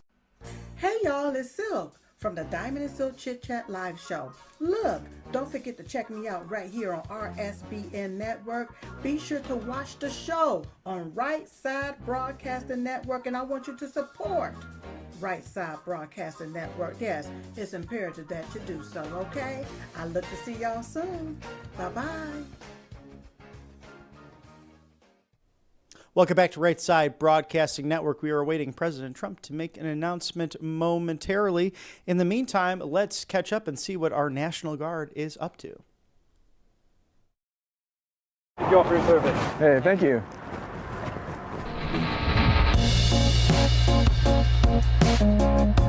I'm out visiting the soldiers, making sure that they understand what their mission is here and providing them some sense of purpose in their mission. Good to see you. Ooh, your hands are cold. Oh, my hands cold? It's good to see you. You too. How's it going? So you know this area might be one of the more hotter areas with the activity. We got the game tonight and then Halloween. Chinatown is usually an area where there's a lot more activity, so just keep your head on a swivel. Don't get complacent. So talk about your task and purpose. So we're here to detect and deter crime in order to help local law enforcement keep DC safe. What we're doing here in this Army uniform, us maintaining that polite and professional attitude is very important to maintaining trust. We want the civilians to trust this uniform at all times. That's what we raised our right hand for, is to support this nation, and we want them to trust us. I definitely have a lot of respect and honor for the soldiers that are here doing this mission. They were all called up on a very short notice, many of them not knowing that they were being called up 3 to 4 days before this mission started. They're all here doing a great job, great motivation, and I couldn't be more proud of them. And our thoughts and prayers especially still with Sarah Beckstrom, 20 years old from West Virginia, who died from succumbing to her injuries as a result of a terrorist attack by, sadly, a CIA-trained radical Islamic terrorist. And it's hard to even find the words for something like this, as she took the place of married members of the Guard so that they could spend time with their families for the Thanksgiving holiday. And Andrew Wolf as well, suffering from so many injuries, but as President Trump mentioned, speaking with his mother, he's only 24, still in the hospital recovering from those injuries. He will be okay. But it's amazing what these young people are willing to do in order to protect their nation. And you have people like Jasmine Crockett. You have, sadly, people who used to wear the uniform. On the Democrat side, the far left, people who are elected, not the voters, the people elected, who are decrying these ICE officials, the National Guard, law enforcement, calling them fascists, saying that they're doing an operation on behalf of a so-called fascist president. Nothing could be further from the truth. And they should be shamed, and they should lose their elections peacefully and patriotically, because it's one of two things. They either don't give a damn about this country, and in many cases that is just that, but then they also are belittling these people willing to put on a uniform and give up their own holidays and to be with their family and friends in order to protect our nation's capital and our largest cities that have been crime-ridden thanks to Democrat leadership, in some cases over the course of the last century, especially in places like Chicago, Illinois. And I have the privilege of calling many of them friends and speaking to them on a regular basis in the Make America Beautiful Again campaign. And whether it is FBI to DHS, ICE to the National Guard, and local to state law enforcement, anywhere in between, may God be with you and bless you. And thank you for everything that you do, especially during the holiday season, to protect us. But from Task Force Yellow Hammer, we have the Yellow Hammer News here in the great state of Alabama. Some breaking news. A sad story, but Ann Bedsole was someone who published Leave Your Footprint.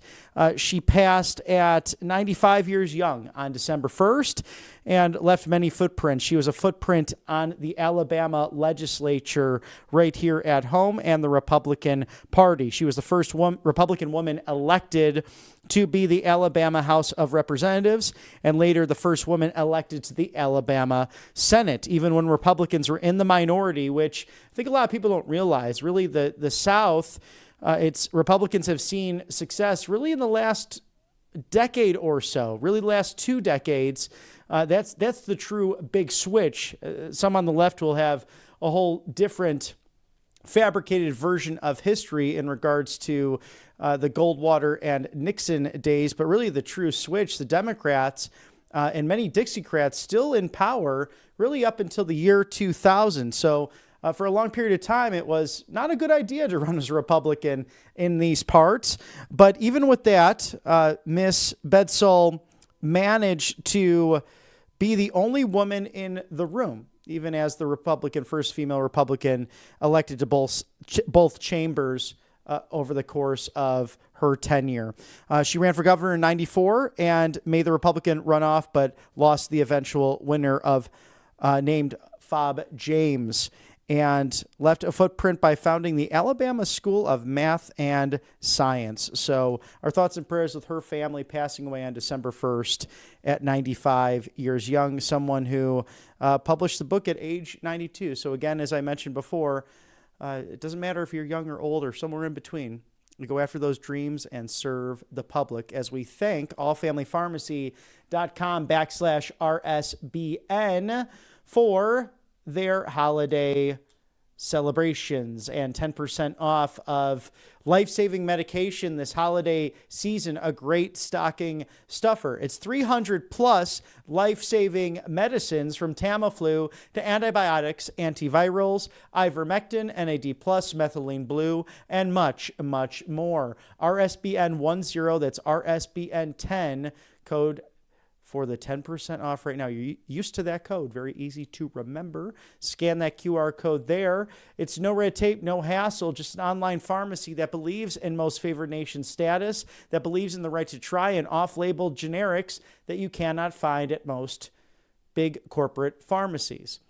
All you do is place that order online, or a reviewed U.S. doctor looks at that and sends it right to your door. So it's a very easy way to go about remaining healthy during the Advent, Hanukkah, and Christmas seasons. allfamilypharmacy.com/RSBN. And with all of that revitalized health, why not look at saving and diversifying with gold and silver? It's monetary gold, wealth security preservation. Grab the complimentary Presidential Gold Guide today, 888-617 7994. Ask how to eliminate your annual IRA fees permanently for life. Visit rsbnforthegold.com. That's rsbnforthegold.com for more details on how you could do just that. Whether it's properties to generational wealth, you have to make sure that you're not relying solely on paper money. We know that the dollar has gone down in purchasing power by over 40%. 2 banks failing alone this year, and every professional in this realm believes in monetary gold. rsbnforthegold.com. Thank you for sponsoring us on the right side of history. As President Trump yesterday, not only did the President Trump accounts, as I was mentioning earlier with Michael and Susan Dell, how generous they are in all of their donations, but also signing every Medal of Honor recipient will receive an increase in their monthly pension. So that happening yesterday, and most outlets not covering that story. But let's take you to a live playback from yesterday in case you missed it regarding the Trump accounts. In honor of America's 250th anniversary, the Dells are announcing today that they are giving 25 million American children $250 each to save and to invest in their personal Trump account. Susan and I are super excited to announce our $6.25 billion gift to 25 million American children. When children have a future that they can see is worth saving for, then that will help build hope and opportunity and prosperity for generations to come. We are going to make sure that all American families have a stake in the success of the United States of America. We're just getting started. Today is day one. This is an extraordinary contribution, but it's the beginning of a drumbeat you're going to hear for the next 6 months leading up to the 250th anniversary of the country. I don't think there's anybody in the country who won't have heard about this. And this will be one of the many marquee achievements of the Trump administration.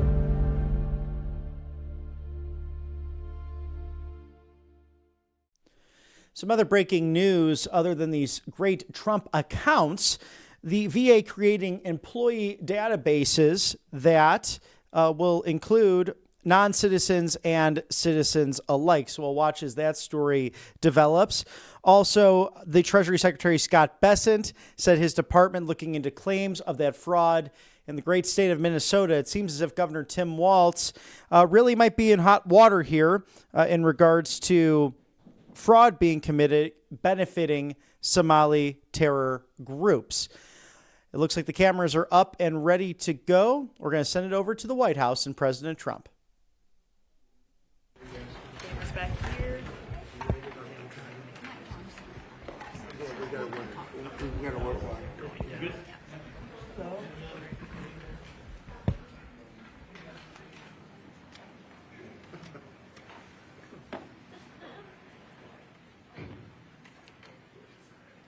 Hello, everybody. Thank you very much. You all set? Well, we're talking about CAFE standards, a very big deal, very important today. My administration has taken historic action to lower costs for American consumers, protect American auto jobs, and make buying a car much more affordable for countless American families and also safer. We're officially terminating Joe Biden's ridiculously burdensome, horrible, actually, CAFE standards that imposed expensive restrictions and all sorts of problems, gave all sorts of problems to automakers. And we're not only talking about here, we're talking about outside of our country, because nobody could do it. Nobody wanted to do it, and it was ridiculous, very expensive. It put tremendous upward pressure on car prices, combined with the insane electric vehicle mandate. Biden's burdensome regulations helped cause the price of cars to soar more than 25%. And in one case, they went up 18% in 1 year. Today, we're taking one more step to kill the Green New Scam. It's part of the greatest scam, probably, well, other than Russia, and a few others I could name.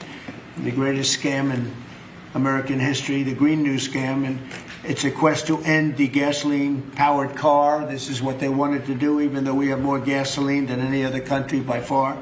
And people want the gasoline car. They want everything. They want electric. They want any They want to have lots of alternatives, but they do want the gasoline car. Right now, it's leading away by a lot. The car business is a very interesting business, but we want to keep it that way. I want to thank Transportation Secretary Sean Duffy, Deputy Transportation Secretary Stephen Bradbury, as well as CEO of Ford, Jim Farley. Jim, where is Jim? Let's see. Hi, Jim. Congratulations. You're doing a great job. CEO of Stellantis, Antonio Filosa. Thank you very much, Antonio. Chairman of the National Automobile Dealers Association, Tom Castrito. Yes, sir. Thank Yes, you very sir. much, Yes, sir. Tom. Great to have you. And Manager of General Motors Orient Plant, John Urbanek. Yes, sir. Thank you, sir. Great to have you guys here. And you're going to say a few words in a minute about how ridiculous this was, but we've just freed you up. So you're going to have a good day. You're going to have a good number of years. Thanks as well to Senators Shelley Moore Capito, Ted Cruz, Kevin Cramer, Marsha Blackburn, Eric Schmidt, and Bernie Marino, as well as Representatives Sam Graves, Vern Buchanan, Mike Kelly, Roger Williams, Lisa McLean, and Troy Balderson. All great people. These are great people. And I know there's a lot of support long beyond the people that are here. We had tremendous support on this. From day one, I've been taking action to make buying a car more affordable. I signed an executive order to end the unfair, expensive electric vehicle mandate. As you know, we had to have an electric car within a very short period of time, even though there was no way of charging them and lots of other things. It would have cost $5 trillion to build the charging plants. And as you know, in certain parts of the Midwest, they spent, to build 9 chargers, they spent $8 billion. So that wasn't working out too well. That was done before me, by the way. I wouldn't have let it go forward. We're canceling the EPA's absurd tailpipe emission standards, one of the most important things that I've never had a group of people come to me more powerfully and really just devastated that they had to do it. It was killing them than the automobile manufacturers, the tailpipe emission standards. And I can tell you, your people at Ford were coming to me all the time, and they were saying, like, please, it doesn't do anything, and it's killing us. And it's driving the cost through the roof. And we revoked Biden's emissions waiver for California so that California communists could not regulate the automobile industry and ruin the entire nation of automobiles. And they were doing that too. But we have that now under control also with your governor, who's got much more than he can control. Now, under the new rules being issued today by Secretary Duffy, the Department of Transportation will rescind the Biden fuel economy prices. And I hate to say that because they were really not economy. They were really, they were anti-economy. They were horrible what they were doing to the costs and actually making the car much worse. But these policies forced automakers to build cars using expensive technologies that drove up costs, drove up prices, and made the car much worse. The action is expected to save the typical consumer at least $1,000 off the price of a new car, and we think substantially more than that. Under the Trump administration, $70 billion are now being invested in the American auto industry. Ford has announced it will invest $5 billion across its Kentucky and Michigan plants. Is that a correct statement? That's right. That's a lot, $5 billion. You could do more. Creating at least 4,000 new jobs. Stellantis announced that it will invest $13 billion to expand its U.S.-based manufacturing by more than 50% and open new manufacturing facilities across the country. And I think a big part of that is also the tariffs. Because of tariffs, they're coming in. Not only the automobile industry, AI, we're leading China in AI, we're leading everybody in AI, we're leading everybody in everything. We have the hottest country right now. I will tell you, a lot of political people behind me, great political people, very successful political people. We have the hottest country anywhere in the world. 1 year ago, we had a dead country, and now we have the hottest country anywhere in the world. And it started from November 5th, but it also started when we did the tariffs, and we've had tremendous support on the tariffs. It's bringing in trillions of dollars of wealth. It's bringing in national security. And I've stopped 8 wars, and of the 8 wars, 5 of them have been because of tariffs and trade. So they're very important. And General Motors plans to invest $4 billion as it brings its manufacturing back to the United States from Mexico. After falling by 5% under Biden, U.S. auto production has surged by 10% so far this year. You know, I won the auto workers vote, but now even the head of the auto workers said Trump is the greatest president we've ever seen. And happens to be right about that. But we're protecting our auto workers, and we're making it easier for every family to afford high-quality cars. In other words, we're bringing automobiles back and the manufacturing of automobiles back into this country. We lost 52% over the years, 52% of our automobile manufacturing. You see it, closed factories all over the place. Now they're all opening up. They're being, in most cases, they're being knocked down, and new ones are being built in their place. And a big beneficiary is the state of Michigan, but South Carolina, even states that didn't really do too much with the automobiles, they're opening up plants. It's been amazing. So between automobile plants, AI plants, and plants of every other nation, really every other type, including chips, we're going to have a big percentage of the chip market very soon. Not because of the CHIPS Act, which was horrible and ridiculous, where we just gave these companies billions and billions of dollars and they just kept the money, but because of what we did with tariffs. They have to build here, otherwise they're going to have to pay tariffs. They won't be able to do business in the United States. And we're going to have a big percentage of the chip industry. As of about a year ago, 2 years ago, we had none. And now we're going to have a very big percentage when it all finishes out. So I'd like to ask Secretary Duffy to speak, and then Mr. Farley, and then Filosa, and Urbanik, and Castrita. And also we're going to ask some of our political leaders to speak, because let me tell you, they went out of their way. This was not easy. People were brainwashed.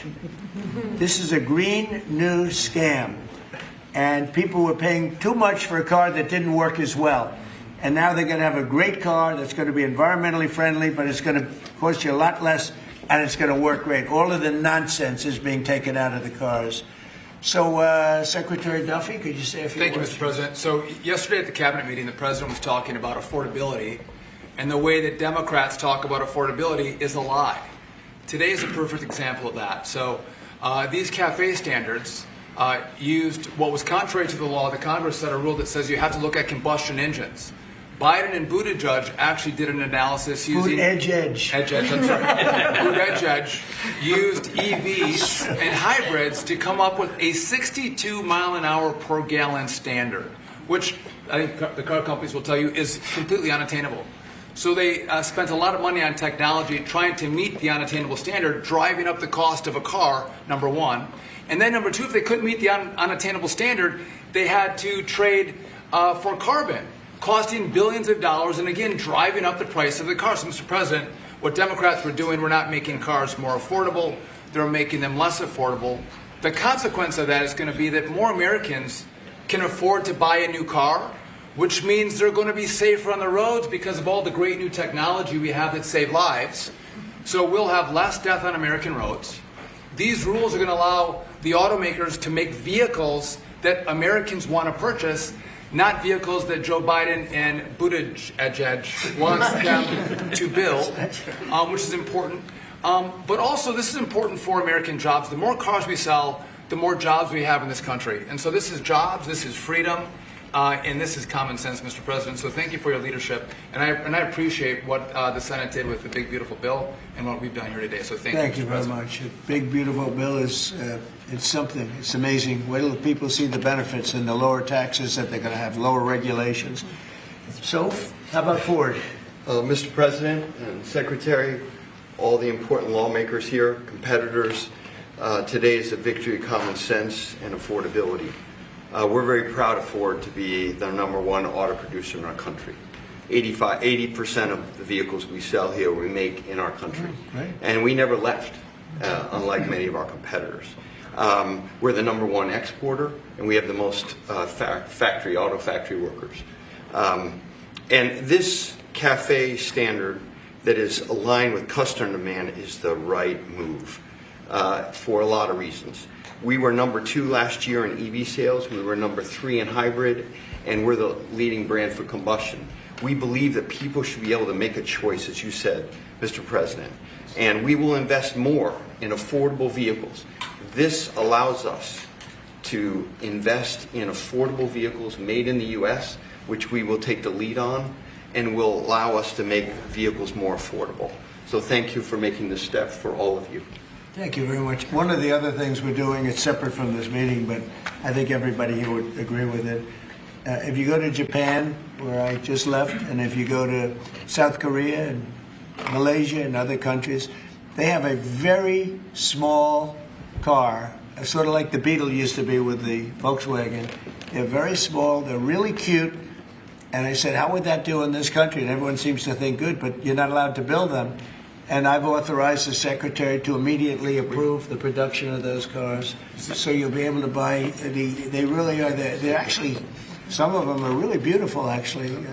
If you take a look, Honda, some of the Japanese companies do a beautiful job.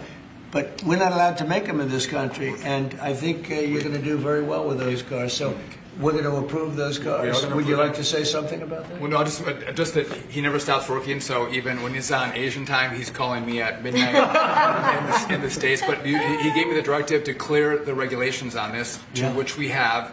And so if Toyota or any other company wants to make smaller, more affordable cars, fuel efficient, we have cleared the deck so they can make them in America and sell them in America. They're really nice and less expensive. And it really gives people a chance to have a car, have a brand new car as opposed to a car that maybe isn't so great. And so you car companies start thinking about that. I think it's going to be a tremendous market. Please, would you like to say something? Thank you, Mr. President. It's a great day for us at Stellantis today, because it's the day where we see CAFE regulation reconcile with real customers' demand.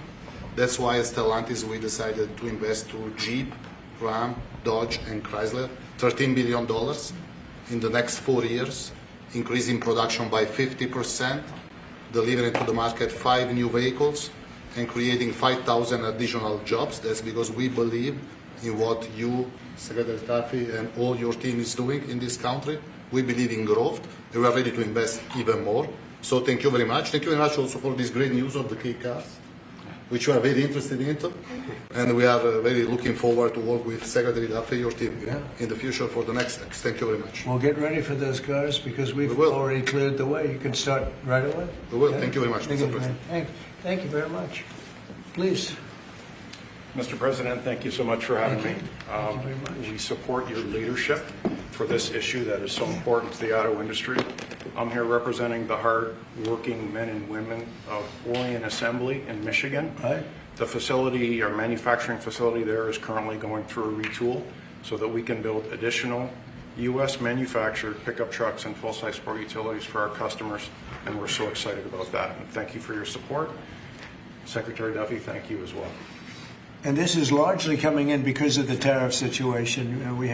We're taking in trillions of dollars, actually, trillions, and we have so many other advantages. But these great companies are coming back to the United States. They left the United States. If somebody was sitting behind this desk that knew what they were doing, that wouldn't have happened. They would have said, well, you can sell your car here, but we're going to put 100% tariff, and you would have never had the auto industry leave. Again, we lost more than 50% of our auto industry.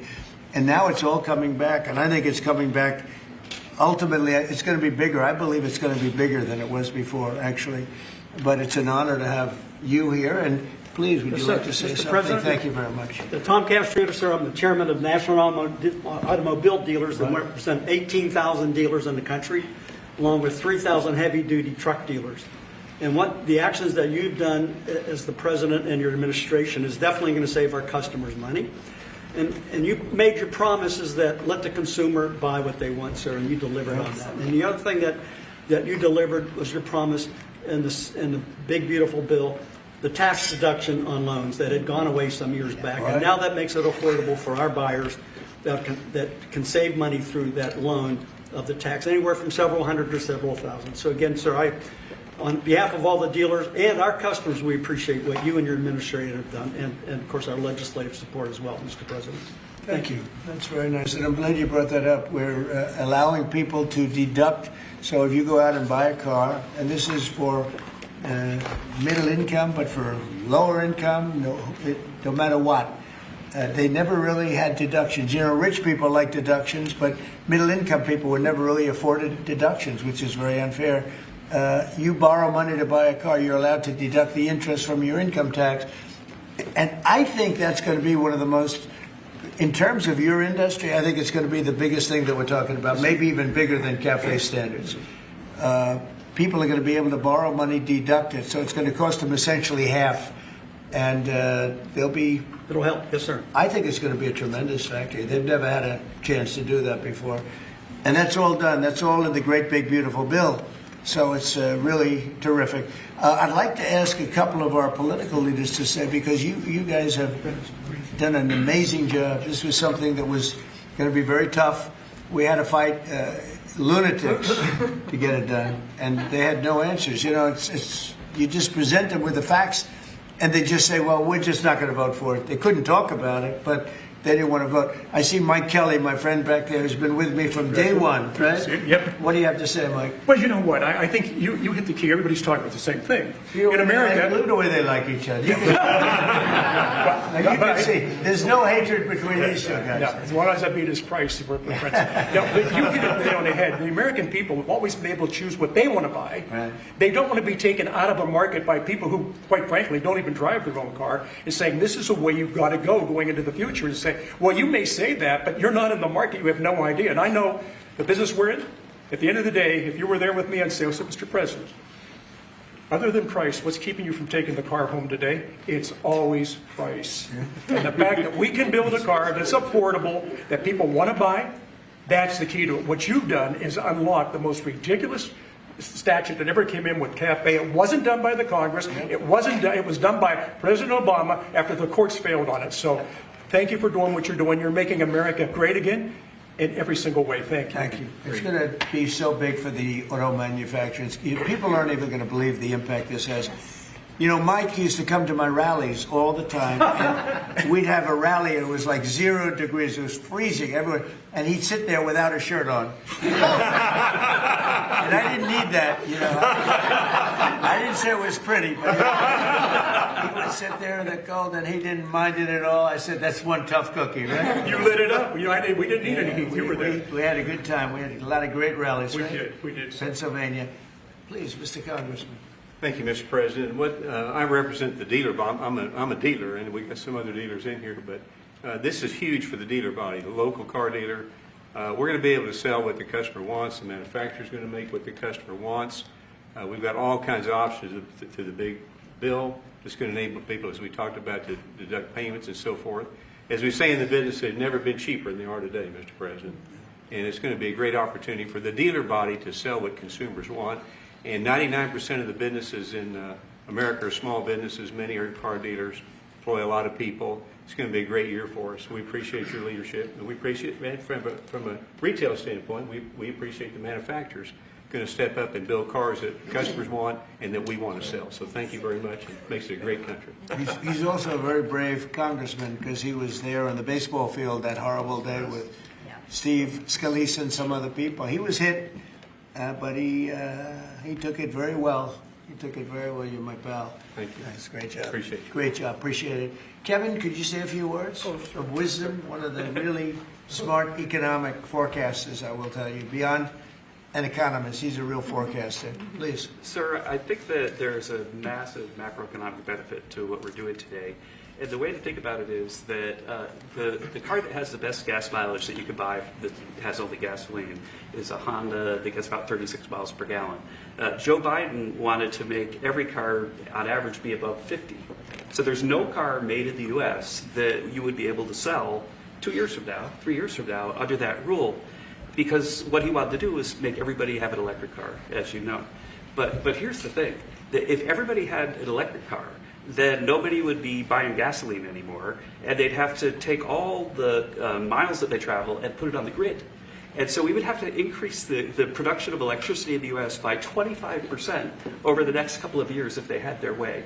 And so you've really stopped a massive disruption for the economy with this. So thank you, sir.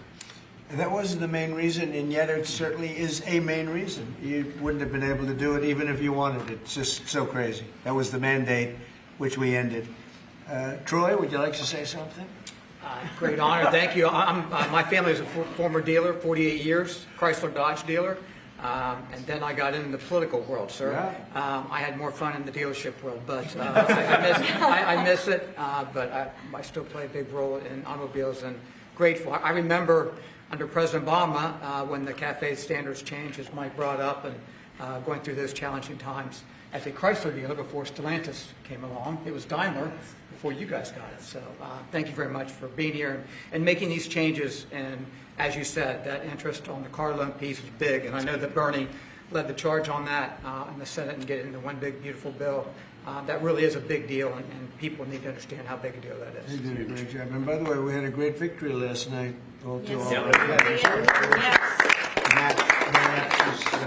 I like our race. Huh? He's going to be a great congressman. I think so. Really, like us, right? Yeah, I think like us. One of my early endorsements, right? Yes, sir. Can we talk about it? You're right here, man. Come in. Let me say hello to you. Please, go ahead. Thank you, Mr. President, for your leadership. But the thing I've admired most, you've been in business, you've been in the battles over the years, and you're helping us lead us out. Most people that are up here have no idea about business or small business. It makes a big difference. One is. Number two is, I would just say in terms of the tax stuff we're talking about, one of the things that get missed, and I'm in Florida, Sarasota region, is the ability to deduct. Most people have a small business, they'll have a lawn business, they'll have this, that, they buy a new or used truck. They can take that deduction, let's say they're in a 20% tax bracket, but the vehicle's 60 grand, they can take 20% of the 60 grand, get a $12,000 write-off. They can pay their payments for the first year. That's a powerful tool we don't talk about, I don't know why, but at the end of the day, because of what you've put in place, full expensing, that's the tool that it would use. And you could just think about all the people in Florida, just general places. They're buying old vans or new vans. They're buying trucks, mainly trucks, and they're getting a deduction. They don't even have a payment for a year. That's right. So it's one of the best things for one Florida. of the biggest things in the expensing. Expensing is a powerful tool. They can write the whole asset off the first year, take that deduction, put $12,000 in their pocket on a $20,000. Well, let me mention one other thing. They got into the e-vehicles, electric cars. And I'm talking to dealers that come in and talk to me, and basically they couldn't sell one, they couldn't give one away, and when these companies, or they got in because of whatever political pressure under the Biden administration, and they end up realizing that they got no market. A guy says the car's been sitting there a year, I can't get rid of it. So they don't understand the market. The people produce the vehicles, and that's made a big difference in your leadership. But thanks for what you're doing here today. It's big, it's huge, it'll make a big difference. $12,000 on a $60,000 vehicle up front day one. Thank you. Thank you very much. Great job. You know, we're just talking about something that's interesting. Ford would make, and I don't want to speak for Ford because we have one of the top people right here. Mr. President, it's fine if you want to talk about Ford. Ford would make numerous electric cars in order to sell one Ford 150. Yes. Because they'd make all their money with the 150. Yes. And they were willing to lose money on building 2 or 3 electric cars that they couldn't sell in order to make some money on the 150, because the 150 is a monster. I'll tell you what, that no matter where you go, they love that Ford 150. Yes. But isn't it a ridiculous model when you have to build 2 or 3 cars that you know you're not going to be selling or not be selling for much in order to really do something that you should have the right to do, which is make a car that you want to make. Yes. And that the market wants, right? So congratulations on the 150. Thank you. Best-selling vehicle in the United States. Just saying. Look at that. Now it's 100% built in the United States. Now it's only going to do. No, but it really is. It's amazing. It's an amazing brand. There was a lot of stupid things done here. What would you like to say? Yeah, I thank you, Mr. President and Secretary Duffy and all of us. You know, one of the last times I was here is when you signed the electric vehicle CRA, Congressional Review Act, that all of us participated in, the beginning of really making common sense, because it was going to impact 17 other states and really a large part of our economy. This is about affordability here. I'm just going to say one thing. Well, maybe I already said one thing, so now I'm going to say 2 things. When we talk about a car and auto, we sort of talk about just, oh, we need a car. Do you know what a car does for a family? You can take your children to school. You can go to the store. You can visit your mother. You can go to church. You can have a job. You have the flexibility that you need. A car for an American family is about a roadway to prosperity. Big deal. It's a big deal.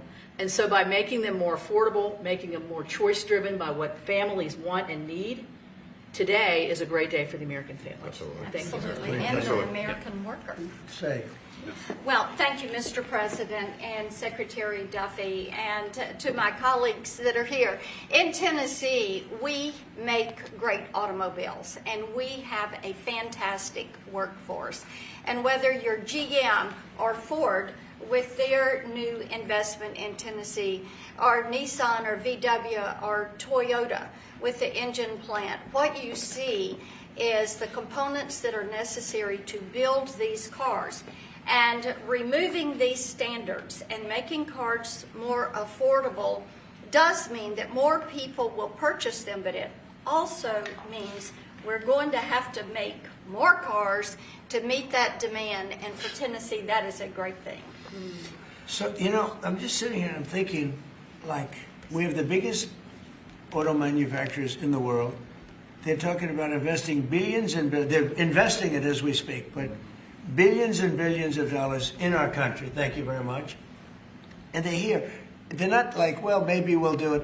They're doing it because of tariffs, and they're doing it because of maybe they like the president, and we're doing things like this for them, which frankly, no matter who you are, this should be done.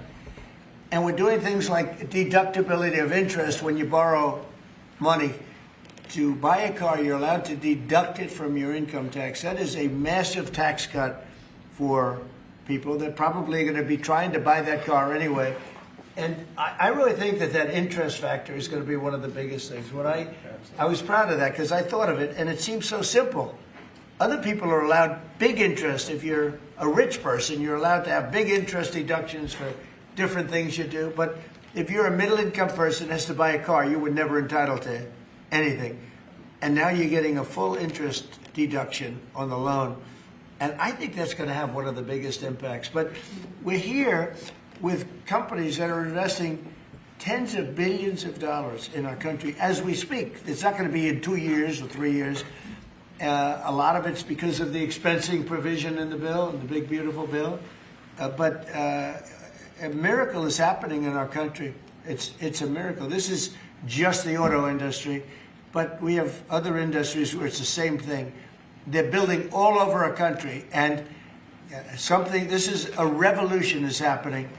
It's a business revolution. It's a jobs revolution. It's a car revolution. We're bringing back the car industry that was stolen from us because we have people that didn't know what they were doing sitting at this desk. They put the wrong people in because they weren't advised properly. And this is really an incredible thing that's happening. Go ahead, Kevin.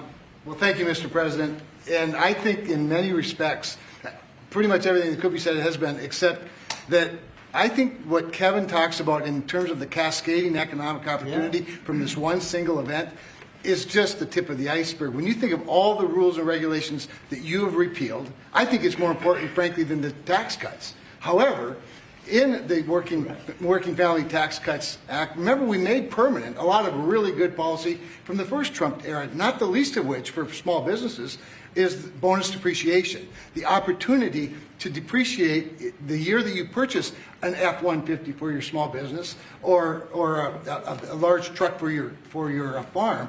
I just think we're going to roll into 2026 and we're going to see an escalation of economic opportunity, the likes of which I probably have never seen. I think nobody's ever seen it, nobody in the world, because there's never been 18 or whatever it ends up being. In 10 months, we have $18 trillion being invested. We never had $1 trillion being invested. And Biden had much less than that. Think of it. He had less than $1 trillion over 4 years. We have $18 trillion in 10 months, and it's actually as of 9 months. So there's never been anything. Eric? Yeah, Mr. President, thank you. And on behalf of the people of the great state of Missouri, who we actually make things from F-15s to F-47s now, thanks to you. We'll be building the F-47 and then F-150s. And those are real jobs and we make things in Missouri. This is going to go a long way, I think, for making things more affordable for normal people. Nothing could be more American than driving a car on the highway, and this is going to make that more accessible for more people. So thanks for your leadership. Your state's doing a great job. Yeah, well, they love you too. It's a great place. Thank you. Please. Thank you, Mr. President. I'm going to talk to you just a minute from a rural perspective, Okay. because these cafe standards are absolutely unworkable in rural Missouri. We need vehicles that are practical and affordable and Right. can haul for our small businesses, for agriculture, and it just simply didn't work. Those cafe standards didn't work. So I applaud you and Secretary Duffy for your hard work and what you're doing on behalf of rural America. Well, it was keeping a lot of manufacturers out of our country, too. They said, we're not going to, are you crazy? They thought, outside manufacturers thought we were absolutely insane with all of the different things. And just made up nonsense. It was like made up. It was really made up by people that hate our country. I really believe. Does anybody else have anything to say? I'd say about two quick things, Mr. Oh, no, President. Bernie, I didn't see. Two quick things I think are really important. So the person who sat behind this desk before you gave $7,500 in subsidies to multimillionaires who are leasing electric Rolls Royces, electric Porsches, electric Lamborghinis. We're getting $7,500 from the taxpayer. And these Democrats sit on this floor and say that Republicans are for millionaires and billionaires. We are the opposite of giving $7,500 to multi-billionaires to lease foreign electric vehicles.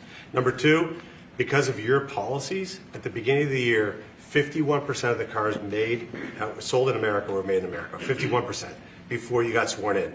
Last month, that number was 57%. We moved it 6 points, which nobody thought would be possible in 4 years. We did it in 10 months. That's something that maybe the news should cover a little bit more. And we've driven down the price of automobiles.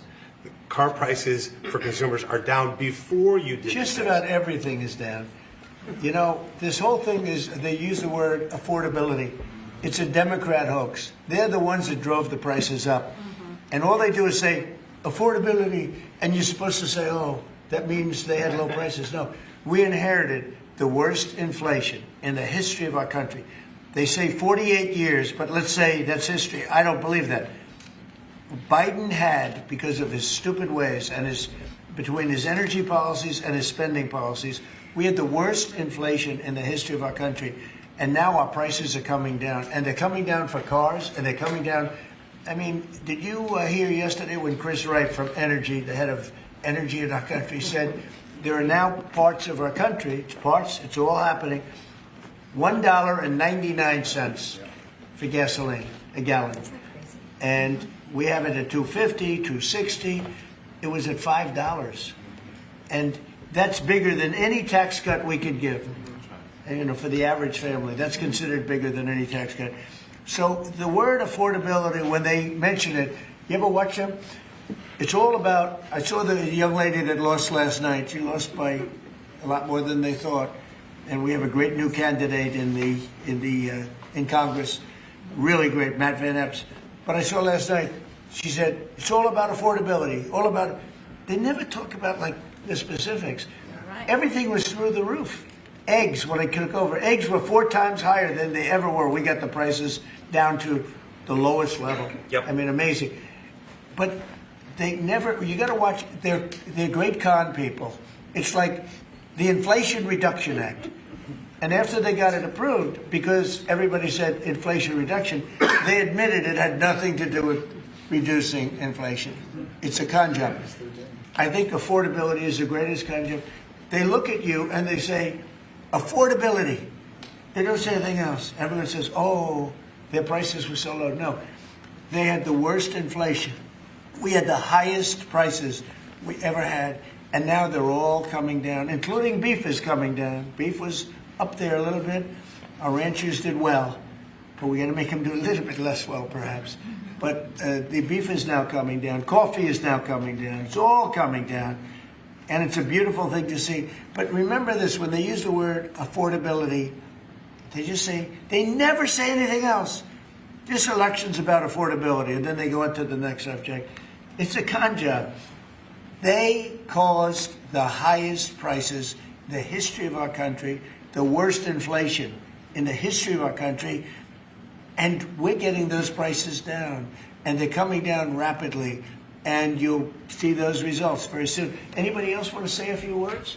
Oh, Ted, I can't believe it. I'm easy to miss. I didn't see it's very rare that I would miss it. Go ahead, Ted. Well, Mr. President, I want to congratulate you on behalf of everyone here for the leadership that you're showing. And this is a victory today for consumers. This is a victory for affordability. Your critics like to say the word affordability. Under Joe Biden and the Democrats, they put mandate after mandate after mandate on cars and trucks, and they drove the price up thousands and thousands of dollars. And with the actions you're taking today, and you put on top of that the one big beautiful bill, you know, most of the senators here on the Senate Commerce Committee, and on the Commerce Committee, we worked together to zero out the CAFE standards. We wrote that into the law that the CAFE standards went to zero. What does that mean? It means you can now, as a consumer, buy the car you want. It also means people's lives will be safer, because what these regulations did is they forced cars to be more expensive and made of plastic instead of steel, because you had to make them lighter to comply with these standards, so you'd get in a wreck and people would die. The result of what you're doing, you're literally saving people's lives, and you're making it where families can afford to get a new car. These actions will drop the cost of cars and trucks thousands of dollars. That makes a real difference. And I'll make one final point. You know, about half the members here are car dealers. And I will say my good friend Roger Williams out in the lobby, he tried to sell me a car, which didn't surprise me, but I just want to give props to Mike Kelly. He showed he was savvier because he tried to sell you a car, and you can afford a much nicer car than I can. So well done, Mike Roger. You just went to the wrong customer. I was $100 cheaper. The thing that Ted just said, it's true. Plastic instead of steel. Think of that. And people died because of that. The plastic was plastic in an auto accident, and it broke up, and people were shattered because of that crazy deal. But it's a really good point. Go ahead. And Mr. President, I'll tell you, in the Senate Commerce Committee on January 14th, we're going to have a hearing with all of the big three there and Tesla, and the entire hearing is going to focus on how your leadership has reduced the burdens on car makers. That's lowering costs, that's giving consumers more choices, and it's producing more jobs in America. And it's highlighting that's a real record of success. Yeah, well, it's an honor. And, you know, they were going by California. We had like 2 different countries, California and 15 that followed California, because you had 15 states follow California. And the rules from California were just like everything else. That's why people are leaving. That's why it's such a mess. There's a state with such unbelievable potential. But what they did with the car industry is incredible. And that was, you know, the car companies didn't know what to do because they had 2 standards, and you can't build 2 different cars for the same country. And what we're doing today is very big. Would anybody like to say something? Would you like to say something, my friend? I just want to say thank you. Thank you.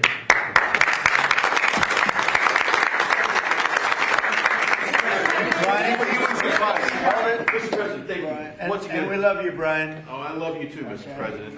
I've always said he's a good man. Well, I appreciate that. I've always said you've tackled the three M's: mortgage, munchkins, and marriage. You've solidified all of those. I'll add motor vehicles to that now.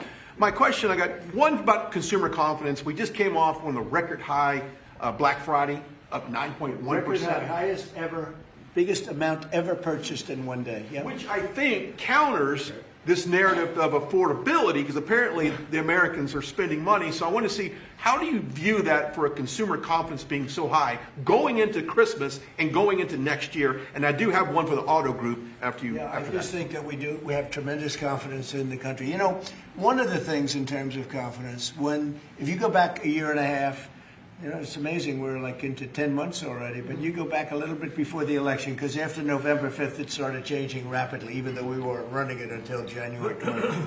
But when you look back and you look at the enlistment of soldiers, people that wanted to join the military, the Army, Navy, Air Force, Marines, Coast Guard, it's like booming, it's all Space Force. But we had the worst recruitment in the history of our country. A year later, we have the greatest recruitment in the history. You can't even get in. Getting in is like getting into a top college that you couldn't get in. People want to be in the service now, and that includes the police and firemen and other things. You couldn't hire police. You couldn't hire anybody in the Army or the Navy.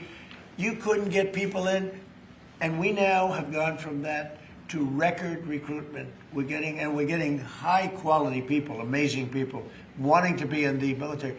They have spirit now. You know, call it what you want, but that's part of it. But they have great spirit now. It's a great thing. Go ahead, ask your second question. Okay, my second question, I've got a lot of close family friends that are in the automotive business, own dealerships all across Southern California. They sent me a question to ask you. There's a thing called a mileage blocker that is installed on vehicles. It's a type of a computer chip which alters the actual mileage driven on the vehicle so that when you have a leased vehicle that's turned in, they're losing thousands of dollars. They've got to go chase down these manufacturers. What can we do to track down these manufacturers of this illegal computer chip that's really hurting the automotive industry? Have you heard about this? Yes, sir. They're getting built in China, and most of them are coming out of Great Britain, sir. They're being distributed through China, through distributors selling them online through Great Britain. Yes, sir. Wow, that's not so good. What do you think? Look at that. Yeah. Do you burn it? Do you know anything about that? It works on older vehicles, and obviously, we got to do a better job. Yeah, I think it's something I've never heard of it. Very good. We never heard of it. That's pretty good. Mr. President, you released video of that first boat strike on September 2nd, but not the second video. Will you release video of that strike so that the American people can see for themselves what I happened? don't know what they have, but whatever they have, we'd certainly release. No problem. You know, we stopped every boat we knock out. We save 25,000 American lives. That's right. And if you look at our numbers, the drugs coming in through sea are down 91%. I'm surprised there's 9%. You want to? I don't know who's doing the 9%, but it's down 91, and we're going to start very soon on land, and I'm sure you're thrilled to hear that. On Ukraine, Steve Witkoff and Jared Kushner were there last night with Vladimir Putin. Can you give us an update about those talks? It sounds from what the Kremlin is saying that they're not going to compromise. Can you tell us what you've... I don't know what the Kremlin's doing. I can tell you that they had a reasonably good meeting with President Putin. We're going to find out. It's a war that should have never been started. It's a war, if I were president, we had a rigged election. If I were president, that war would have never happened. It's a terrible thing. But I thought they had a very good meeting yesterday with President Putin. We'll see what happens. It's, you know, when I was in this office and I talked about no cards, I said, you have no cards. That was the time to settle. I thought that would have been a much better time to settle. But they, in their wisdom, decided not to do that. They have a lot of things against them right now. But you have President Putin had a very good meeting yesterday with Jared Kushner and with Steve Witkoff. What comes out of that meeting, I can't tell you, because it does take two to tango. You know, Ukraine, I think we have something pretty well worked out with them. They're very satisfied, considering. But the sad part is, if I were president, no war would have ever happened. They would have had 100% of their territory. Nothing would have happened. It's a very sad situation. So think of this. Last month, 27,000 soldiers. 27. That's like you take a stadium, a football stadium, not an arena, and you cut it in half. 27,000 people died. Young, mostly young soldiers, died last month, in 1 month. And that's the only reason I'm involved. You know, we're not spending any money in the war. We're selling to NATO. We're not being ripped off like we were under Biden. Biden was handing everybody everything we had, giving them all the missiles, everything they wanted, free, no charge. So he had no idea what he was doing. They're paying top dollar, full price for everything. Goes to NATO, and then NATO distributes it. NATO pays us. So it's not money.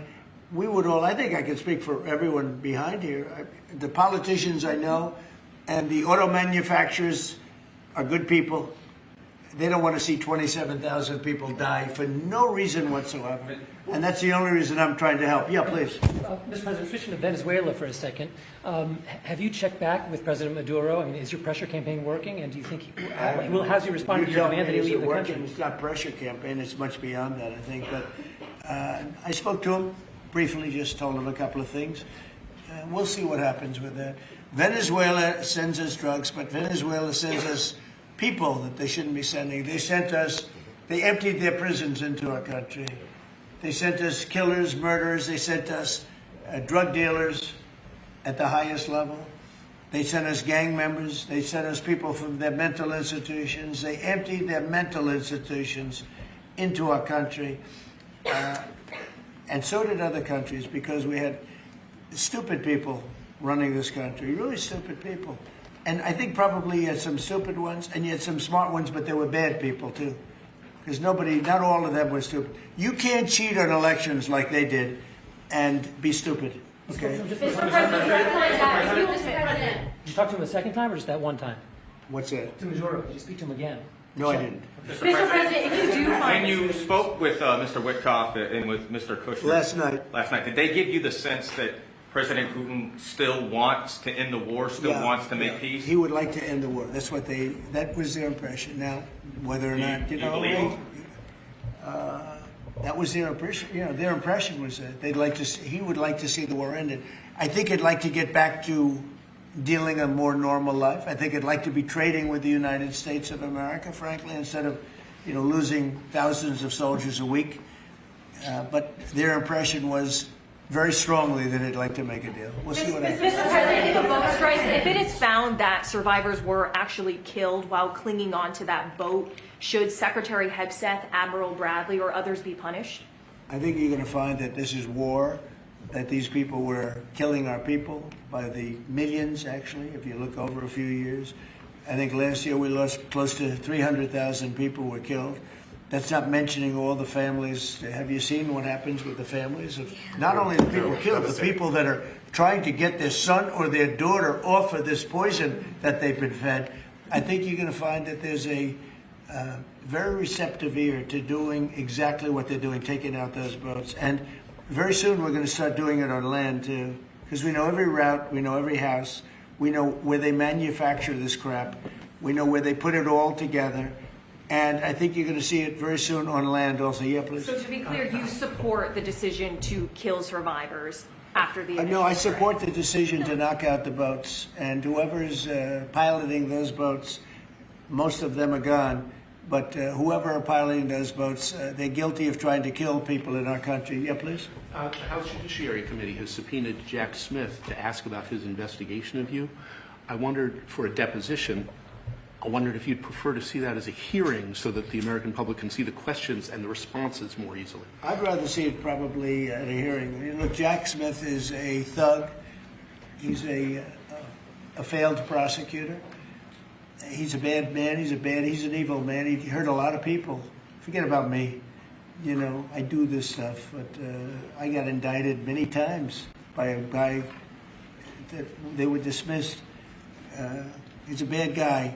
He's a sick man. There's something wrong with him, actually. I think Jack Smith is a sick man. There's something really wrong with him. I'd rather see him testify publicly because there's no way he can answer the questions. But Biden knew this was going along. Kamala knew it was going along. And there's a lot of things happening right now that they don't like. One of the things is the auto pen. Everything he signed, almost, with the exception of the pardon of his wonderful son, Hunter, just about everything he signed was not signed by him. He had no knowledge of it. He didn't know what it was. People sitting around the beautiful Resolute desk knew exactly what it was. And those people are guilty, in my opinion, of a major crime. Everything that was signed by that auto pen, the man operating the auto pen, and I'm sure there are more than one, because I think some of the people can operate it themselves. Some of the high-level people operate it themselves. They would just go in and sign his name with an auto pen onto very important documents, not only pardons, but policy, maybe CAFE standards, okay, as an example. Who signed CAFE? If you ask Biden what's a CAFE standard, he would have absolutely no idea. He'd say, where is the CAFE located? The guy didn't know anything. Look, that just shows you what a rigged election can be, but you understand what I'm saying. Thank you. You've had conversations with Jensen. Right, so... Smart man. In your conversations with him, have you kind of given a sense of where you are with export controls and the types of chips that NVIDIA can give to China? Sure, he knows very well. He's done an amazing job. NVIDIA, very good. Yeah. Mr. President, when do you expect for phase 2 of the Gaza peace plan to be implemented? And Well, it's going along well. They had a problem today, I understand, with a bomb that went off. hurt some people pretty badly, probably killed some people. They're telling me it just happened. But it's going on very. We have peace in the Middle East. People don't realize it. We have tremendous support. 59 countries. There's tremendous support. But phase 2 is moving along. Yeah, it's going to happen pretty soon. Mr. President, did you speak with House Republican leadership about your decision to pardon Congressman Henry Cuellar? And are you concerned that you made a vulnerable Democrat perhaps less vulnerable with that decision? It didn't matter. He's a respected person. He was treated very badly because he said that people should not be allowed to pour into our country. And he was right. He didn't like open borders. He was on the border. You know, he represents a very respected man. He represents the people on the border, and he saw what was happening. And as soon as he made that statement, I then said, I'll bet he gets indicted. And that's what happened. You know, I put out my truth from that. Well, I did a truth, wonderful truth. We love truth. But what happened is he got indicted for speaking the truth. And his wife got indicted, Imelda. And that's sort of a first. Usually they leave the wives alone, right? Don't they, Congressman? Typically they indict somebody, put him in jail for the rest of his life, but the wife could just sit home and cry, or she'll find a new man. You know? A lot of times they find a new man, it makes them much happier. In fact, a lot of times they like that man better than the one that's in jail. Mr. President, thank you. The mayor of Minneapolis, Jacob Frey, is saying that he's actually proud to have the largest Somali community in the country, and his police chief. Well, then he's a fool. Well, his police chief is also saying I wouldn't be he might. proud to have the largest Somalian. Look at their nation. Look how bad their nation is. It's not even a nation. It's just people walking around killing each other. Look, these Somalians have taken billions of dollars out of our country. They've taken billions and billions of dollars. They have a representative, Ilhan Omar, who they say married her brother. It's a fraud.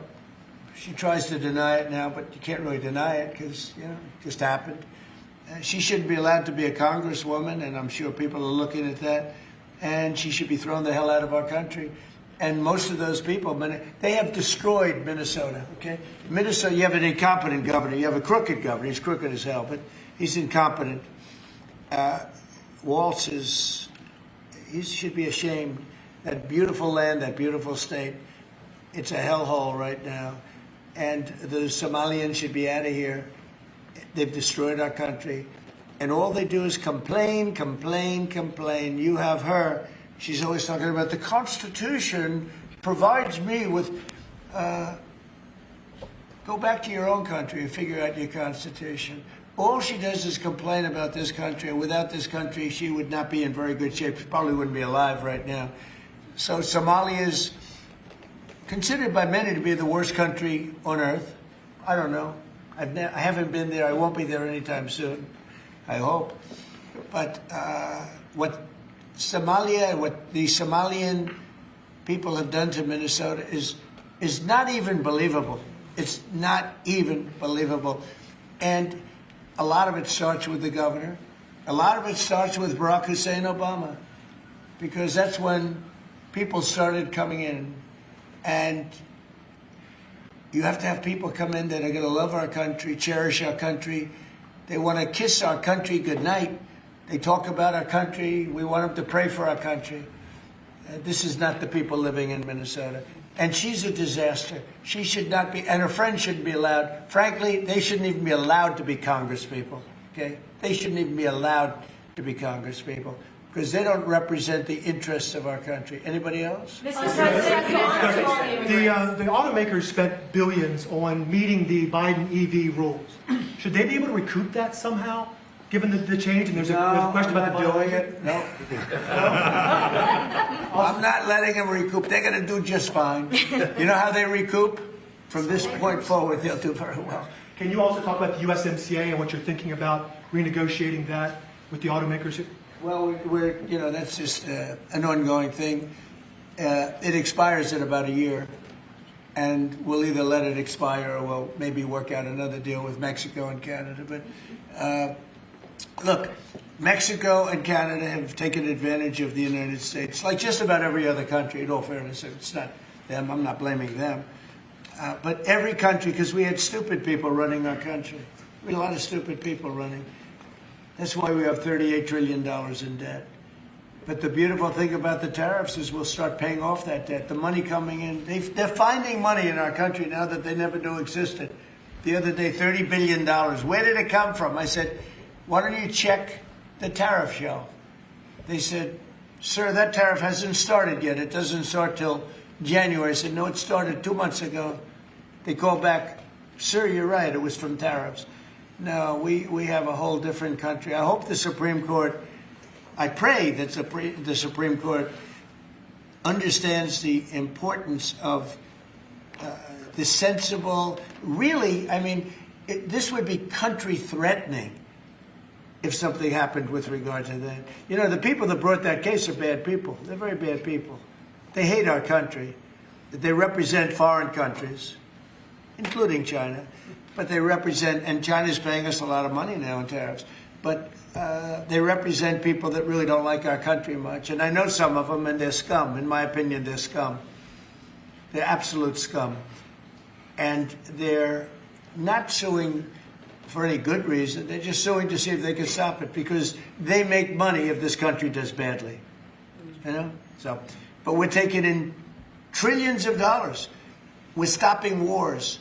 We have great national security because of tariffs. And then to think that we have to even go and justify this. The reason a lot of these people, I can tell you this, maybe we would have had the political people, we wouldn't have these people without tariffs. The people that are up here from Stellantis and Ford and General Motors, great companies, including this gentleman, they wouldn't be here today if we didn't have tariffs. They'd be building their plants in Mexico and other places. They're leaving Mexico and they're leaving Canada. They're leaving because they ripped off our country. They took our businesses away from us. And now, because of tariffs, they're all coming back. So it's a great thing. Thank you very much, everybody. Mr. President, you call Somalians garbage. But about saying thank you guys for moving. Thank you, cameras. Thank you for moving. Thank you guys.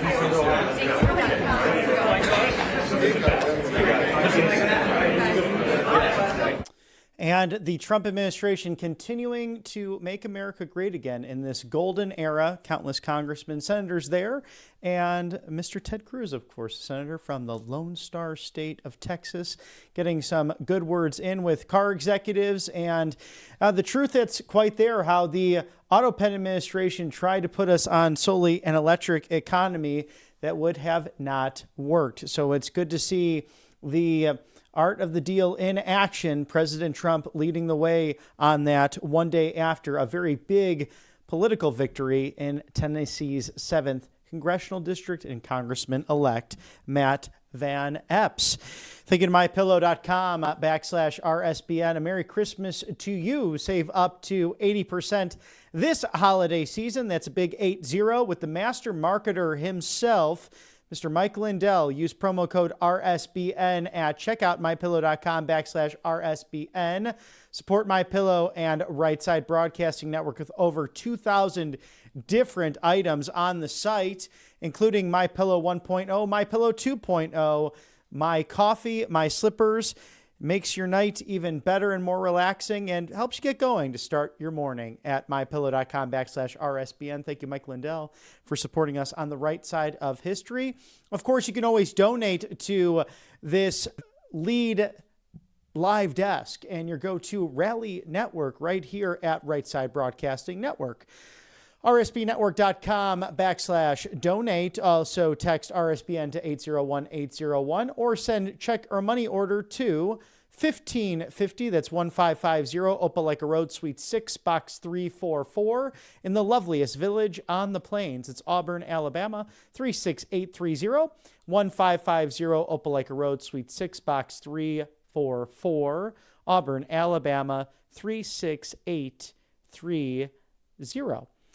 Thank you for supporting us here on the right side of history as we look towards those early sunsets happening this time of year, but nonetheless a gorgeous sight of the Federal City and the People's House at 1600 Pennsylvania Avenue.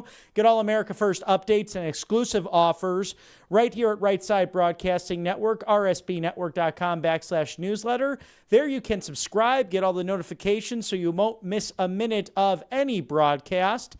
And on top of that, great writing from our authors, writers, other production and opinion editorials right here at the network. Some great in-depth analysis on countless topics, and they will pop up just a few times during the day so you can keep up to date in case your day is busy. But make sure you like, share, and subscribe, and tell all your friends about it.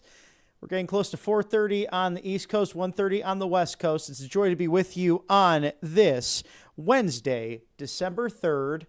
I'm Robert McNeely. For all of my colleagues here on the right side of history, thank you for tuning in to RSBN's Live Desk today.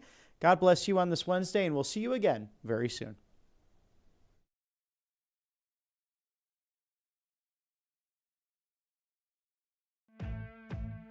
Welcome to Right Side Broadcasting Network, your trusted conservative news outlet. At RSBN, we deliver the truth when the mainstream media falls short. Since 2015, we've proudly broadcasted every single one of President Trump's iconic MAGA rallies, bringing you the excitement and energy live before anyone else. By watching RSBN, you get an unfiltered front row view of the action on the ground. We interview the crowds to give a voice to millions of Americans just like you. We show you President Trump's speeches in their entirety, free from interruptions and censorship. We cover the stories that matter to you with the integrity and passion you deserve. Thank you for choosing RSBN as your home for America First News. Together, we stand strong, united, and informed. So join us and be part of the right side of history. Hey y'all, it's Silk from the Diamond and Silk Chit Chat Live Show. Look, don't forget to check me out right here on RSBN Network. Be sure to watch the show on Right Side Broadcasting Network, and I want you to support Right Side Broadcasting Network. Yes, it's imperative that you do so, okay? I look to see y'all soon. Bye-bye.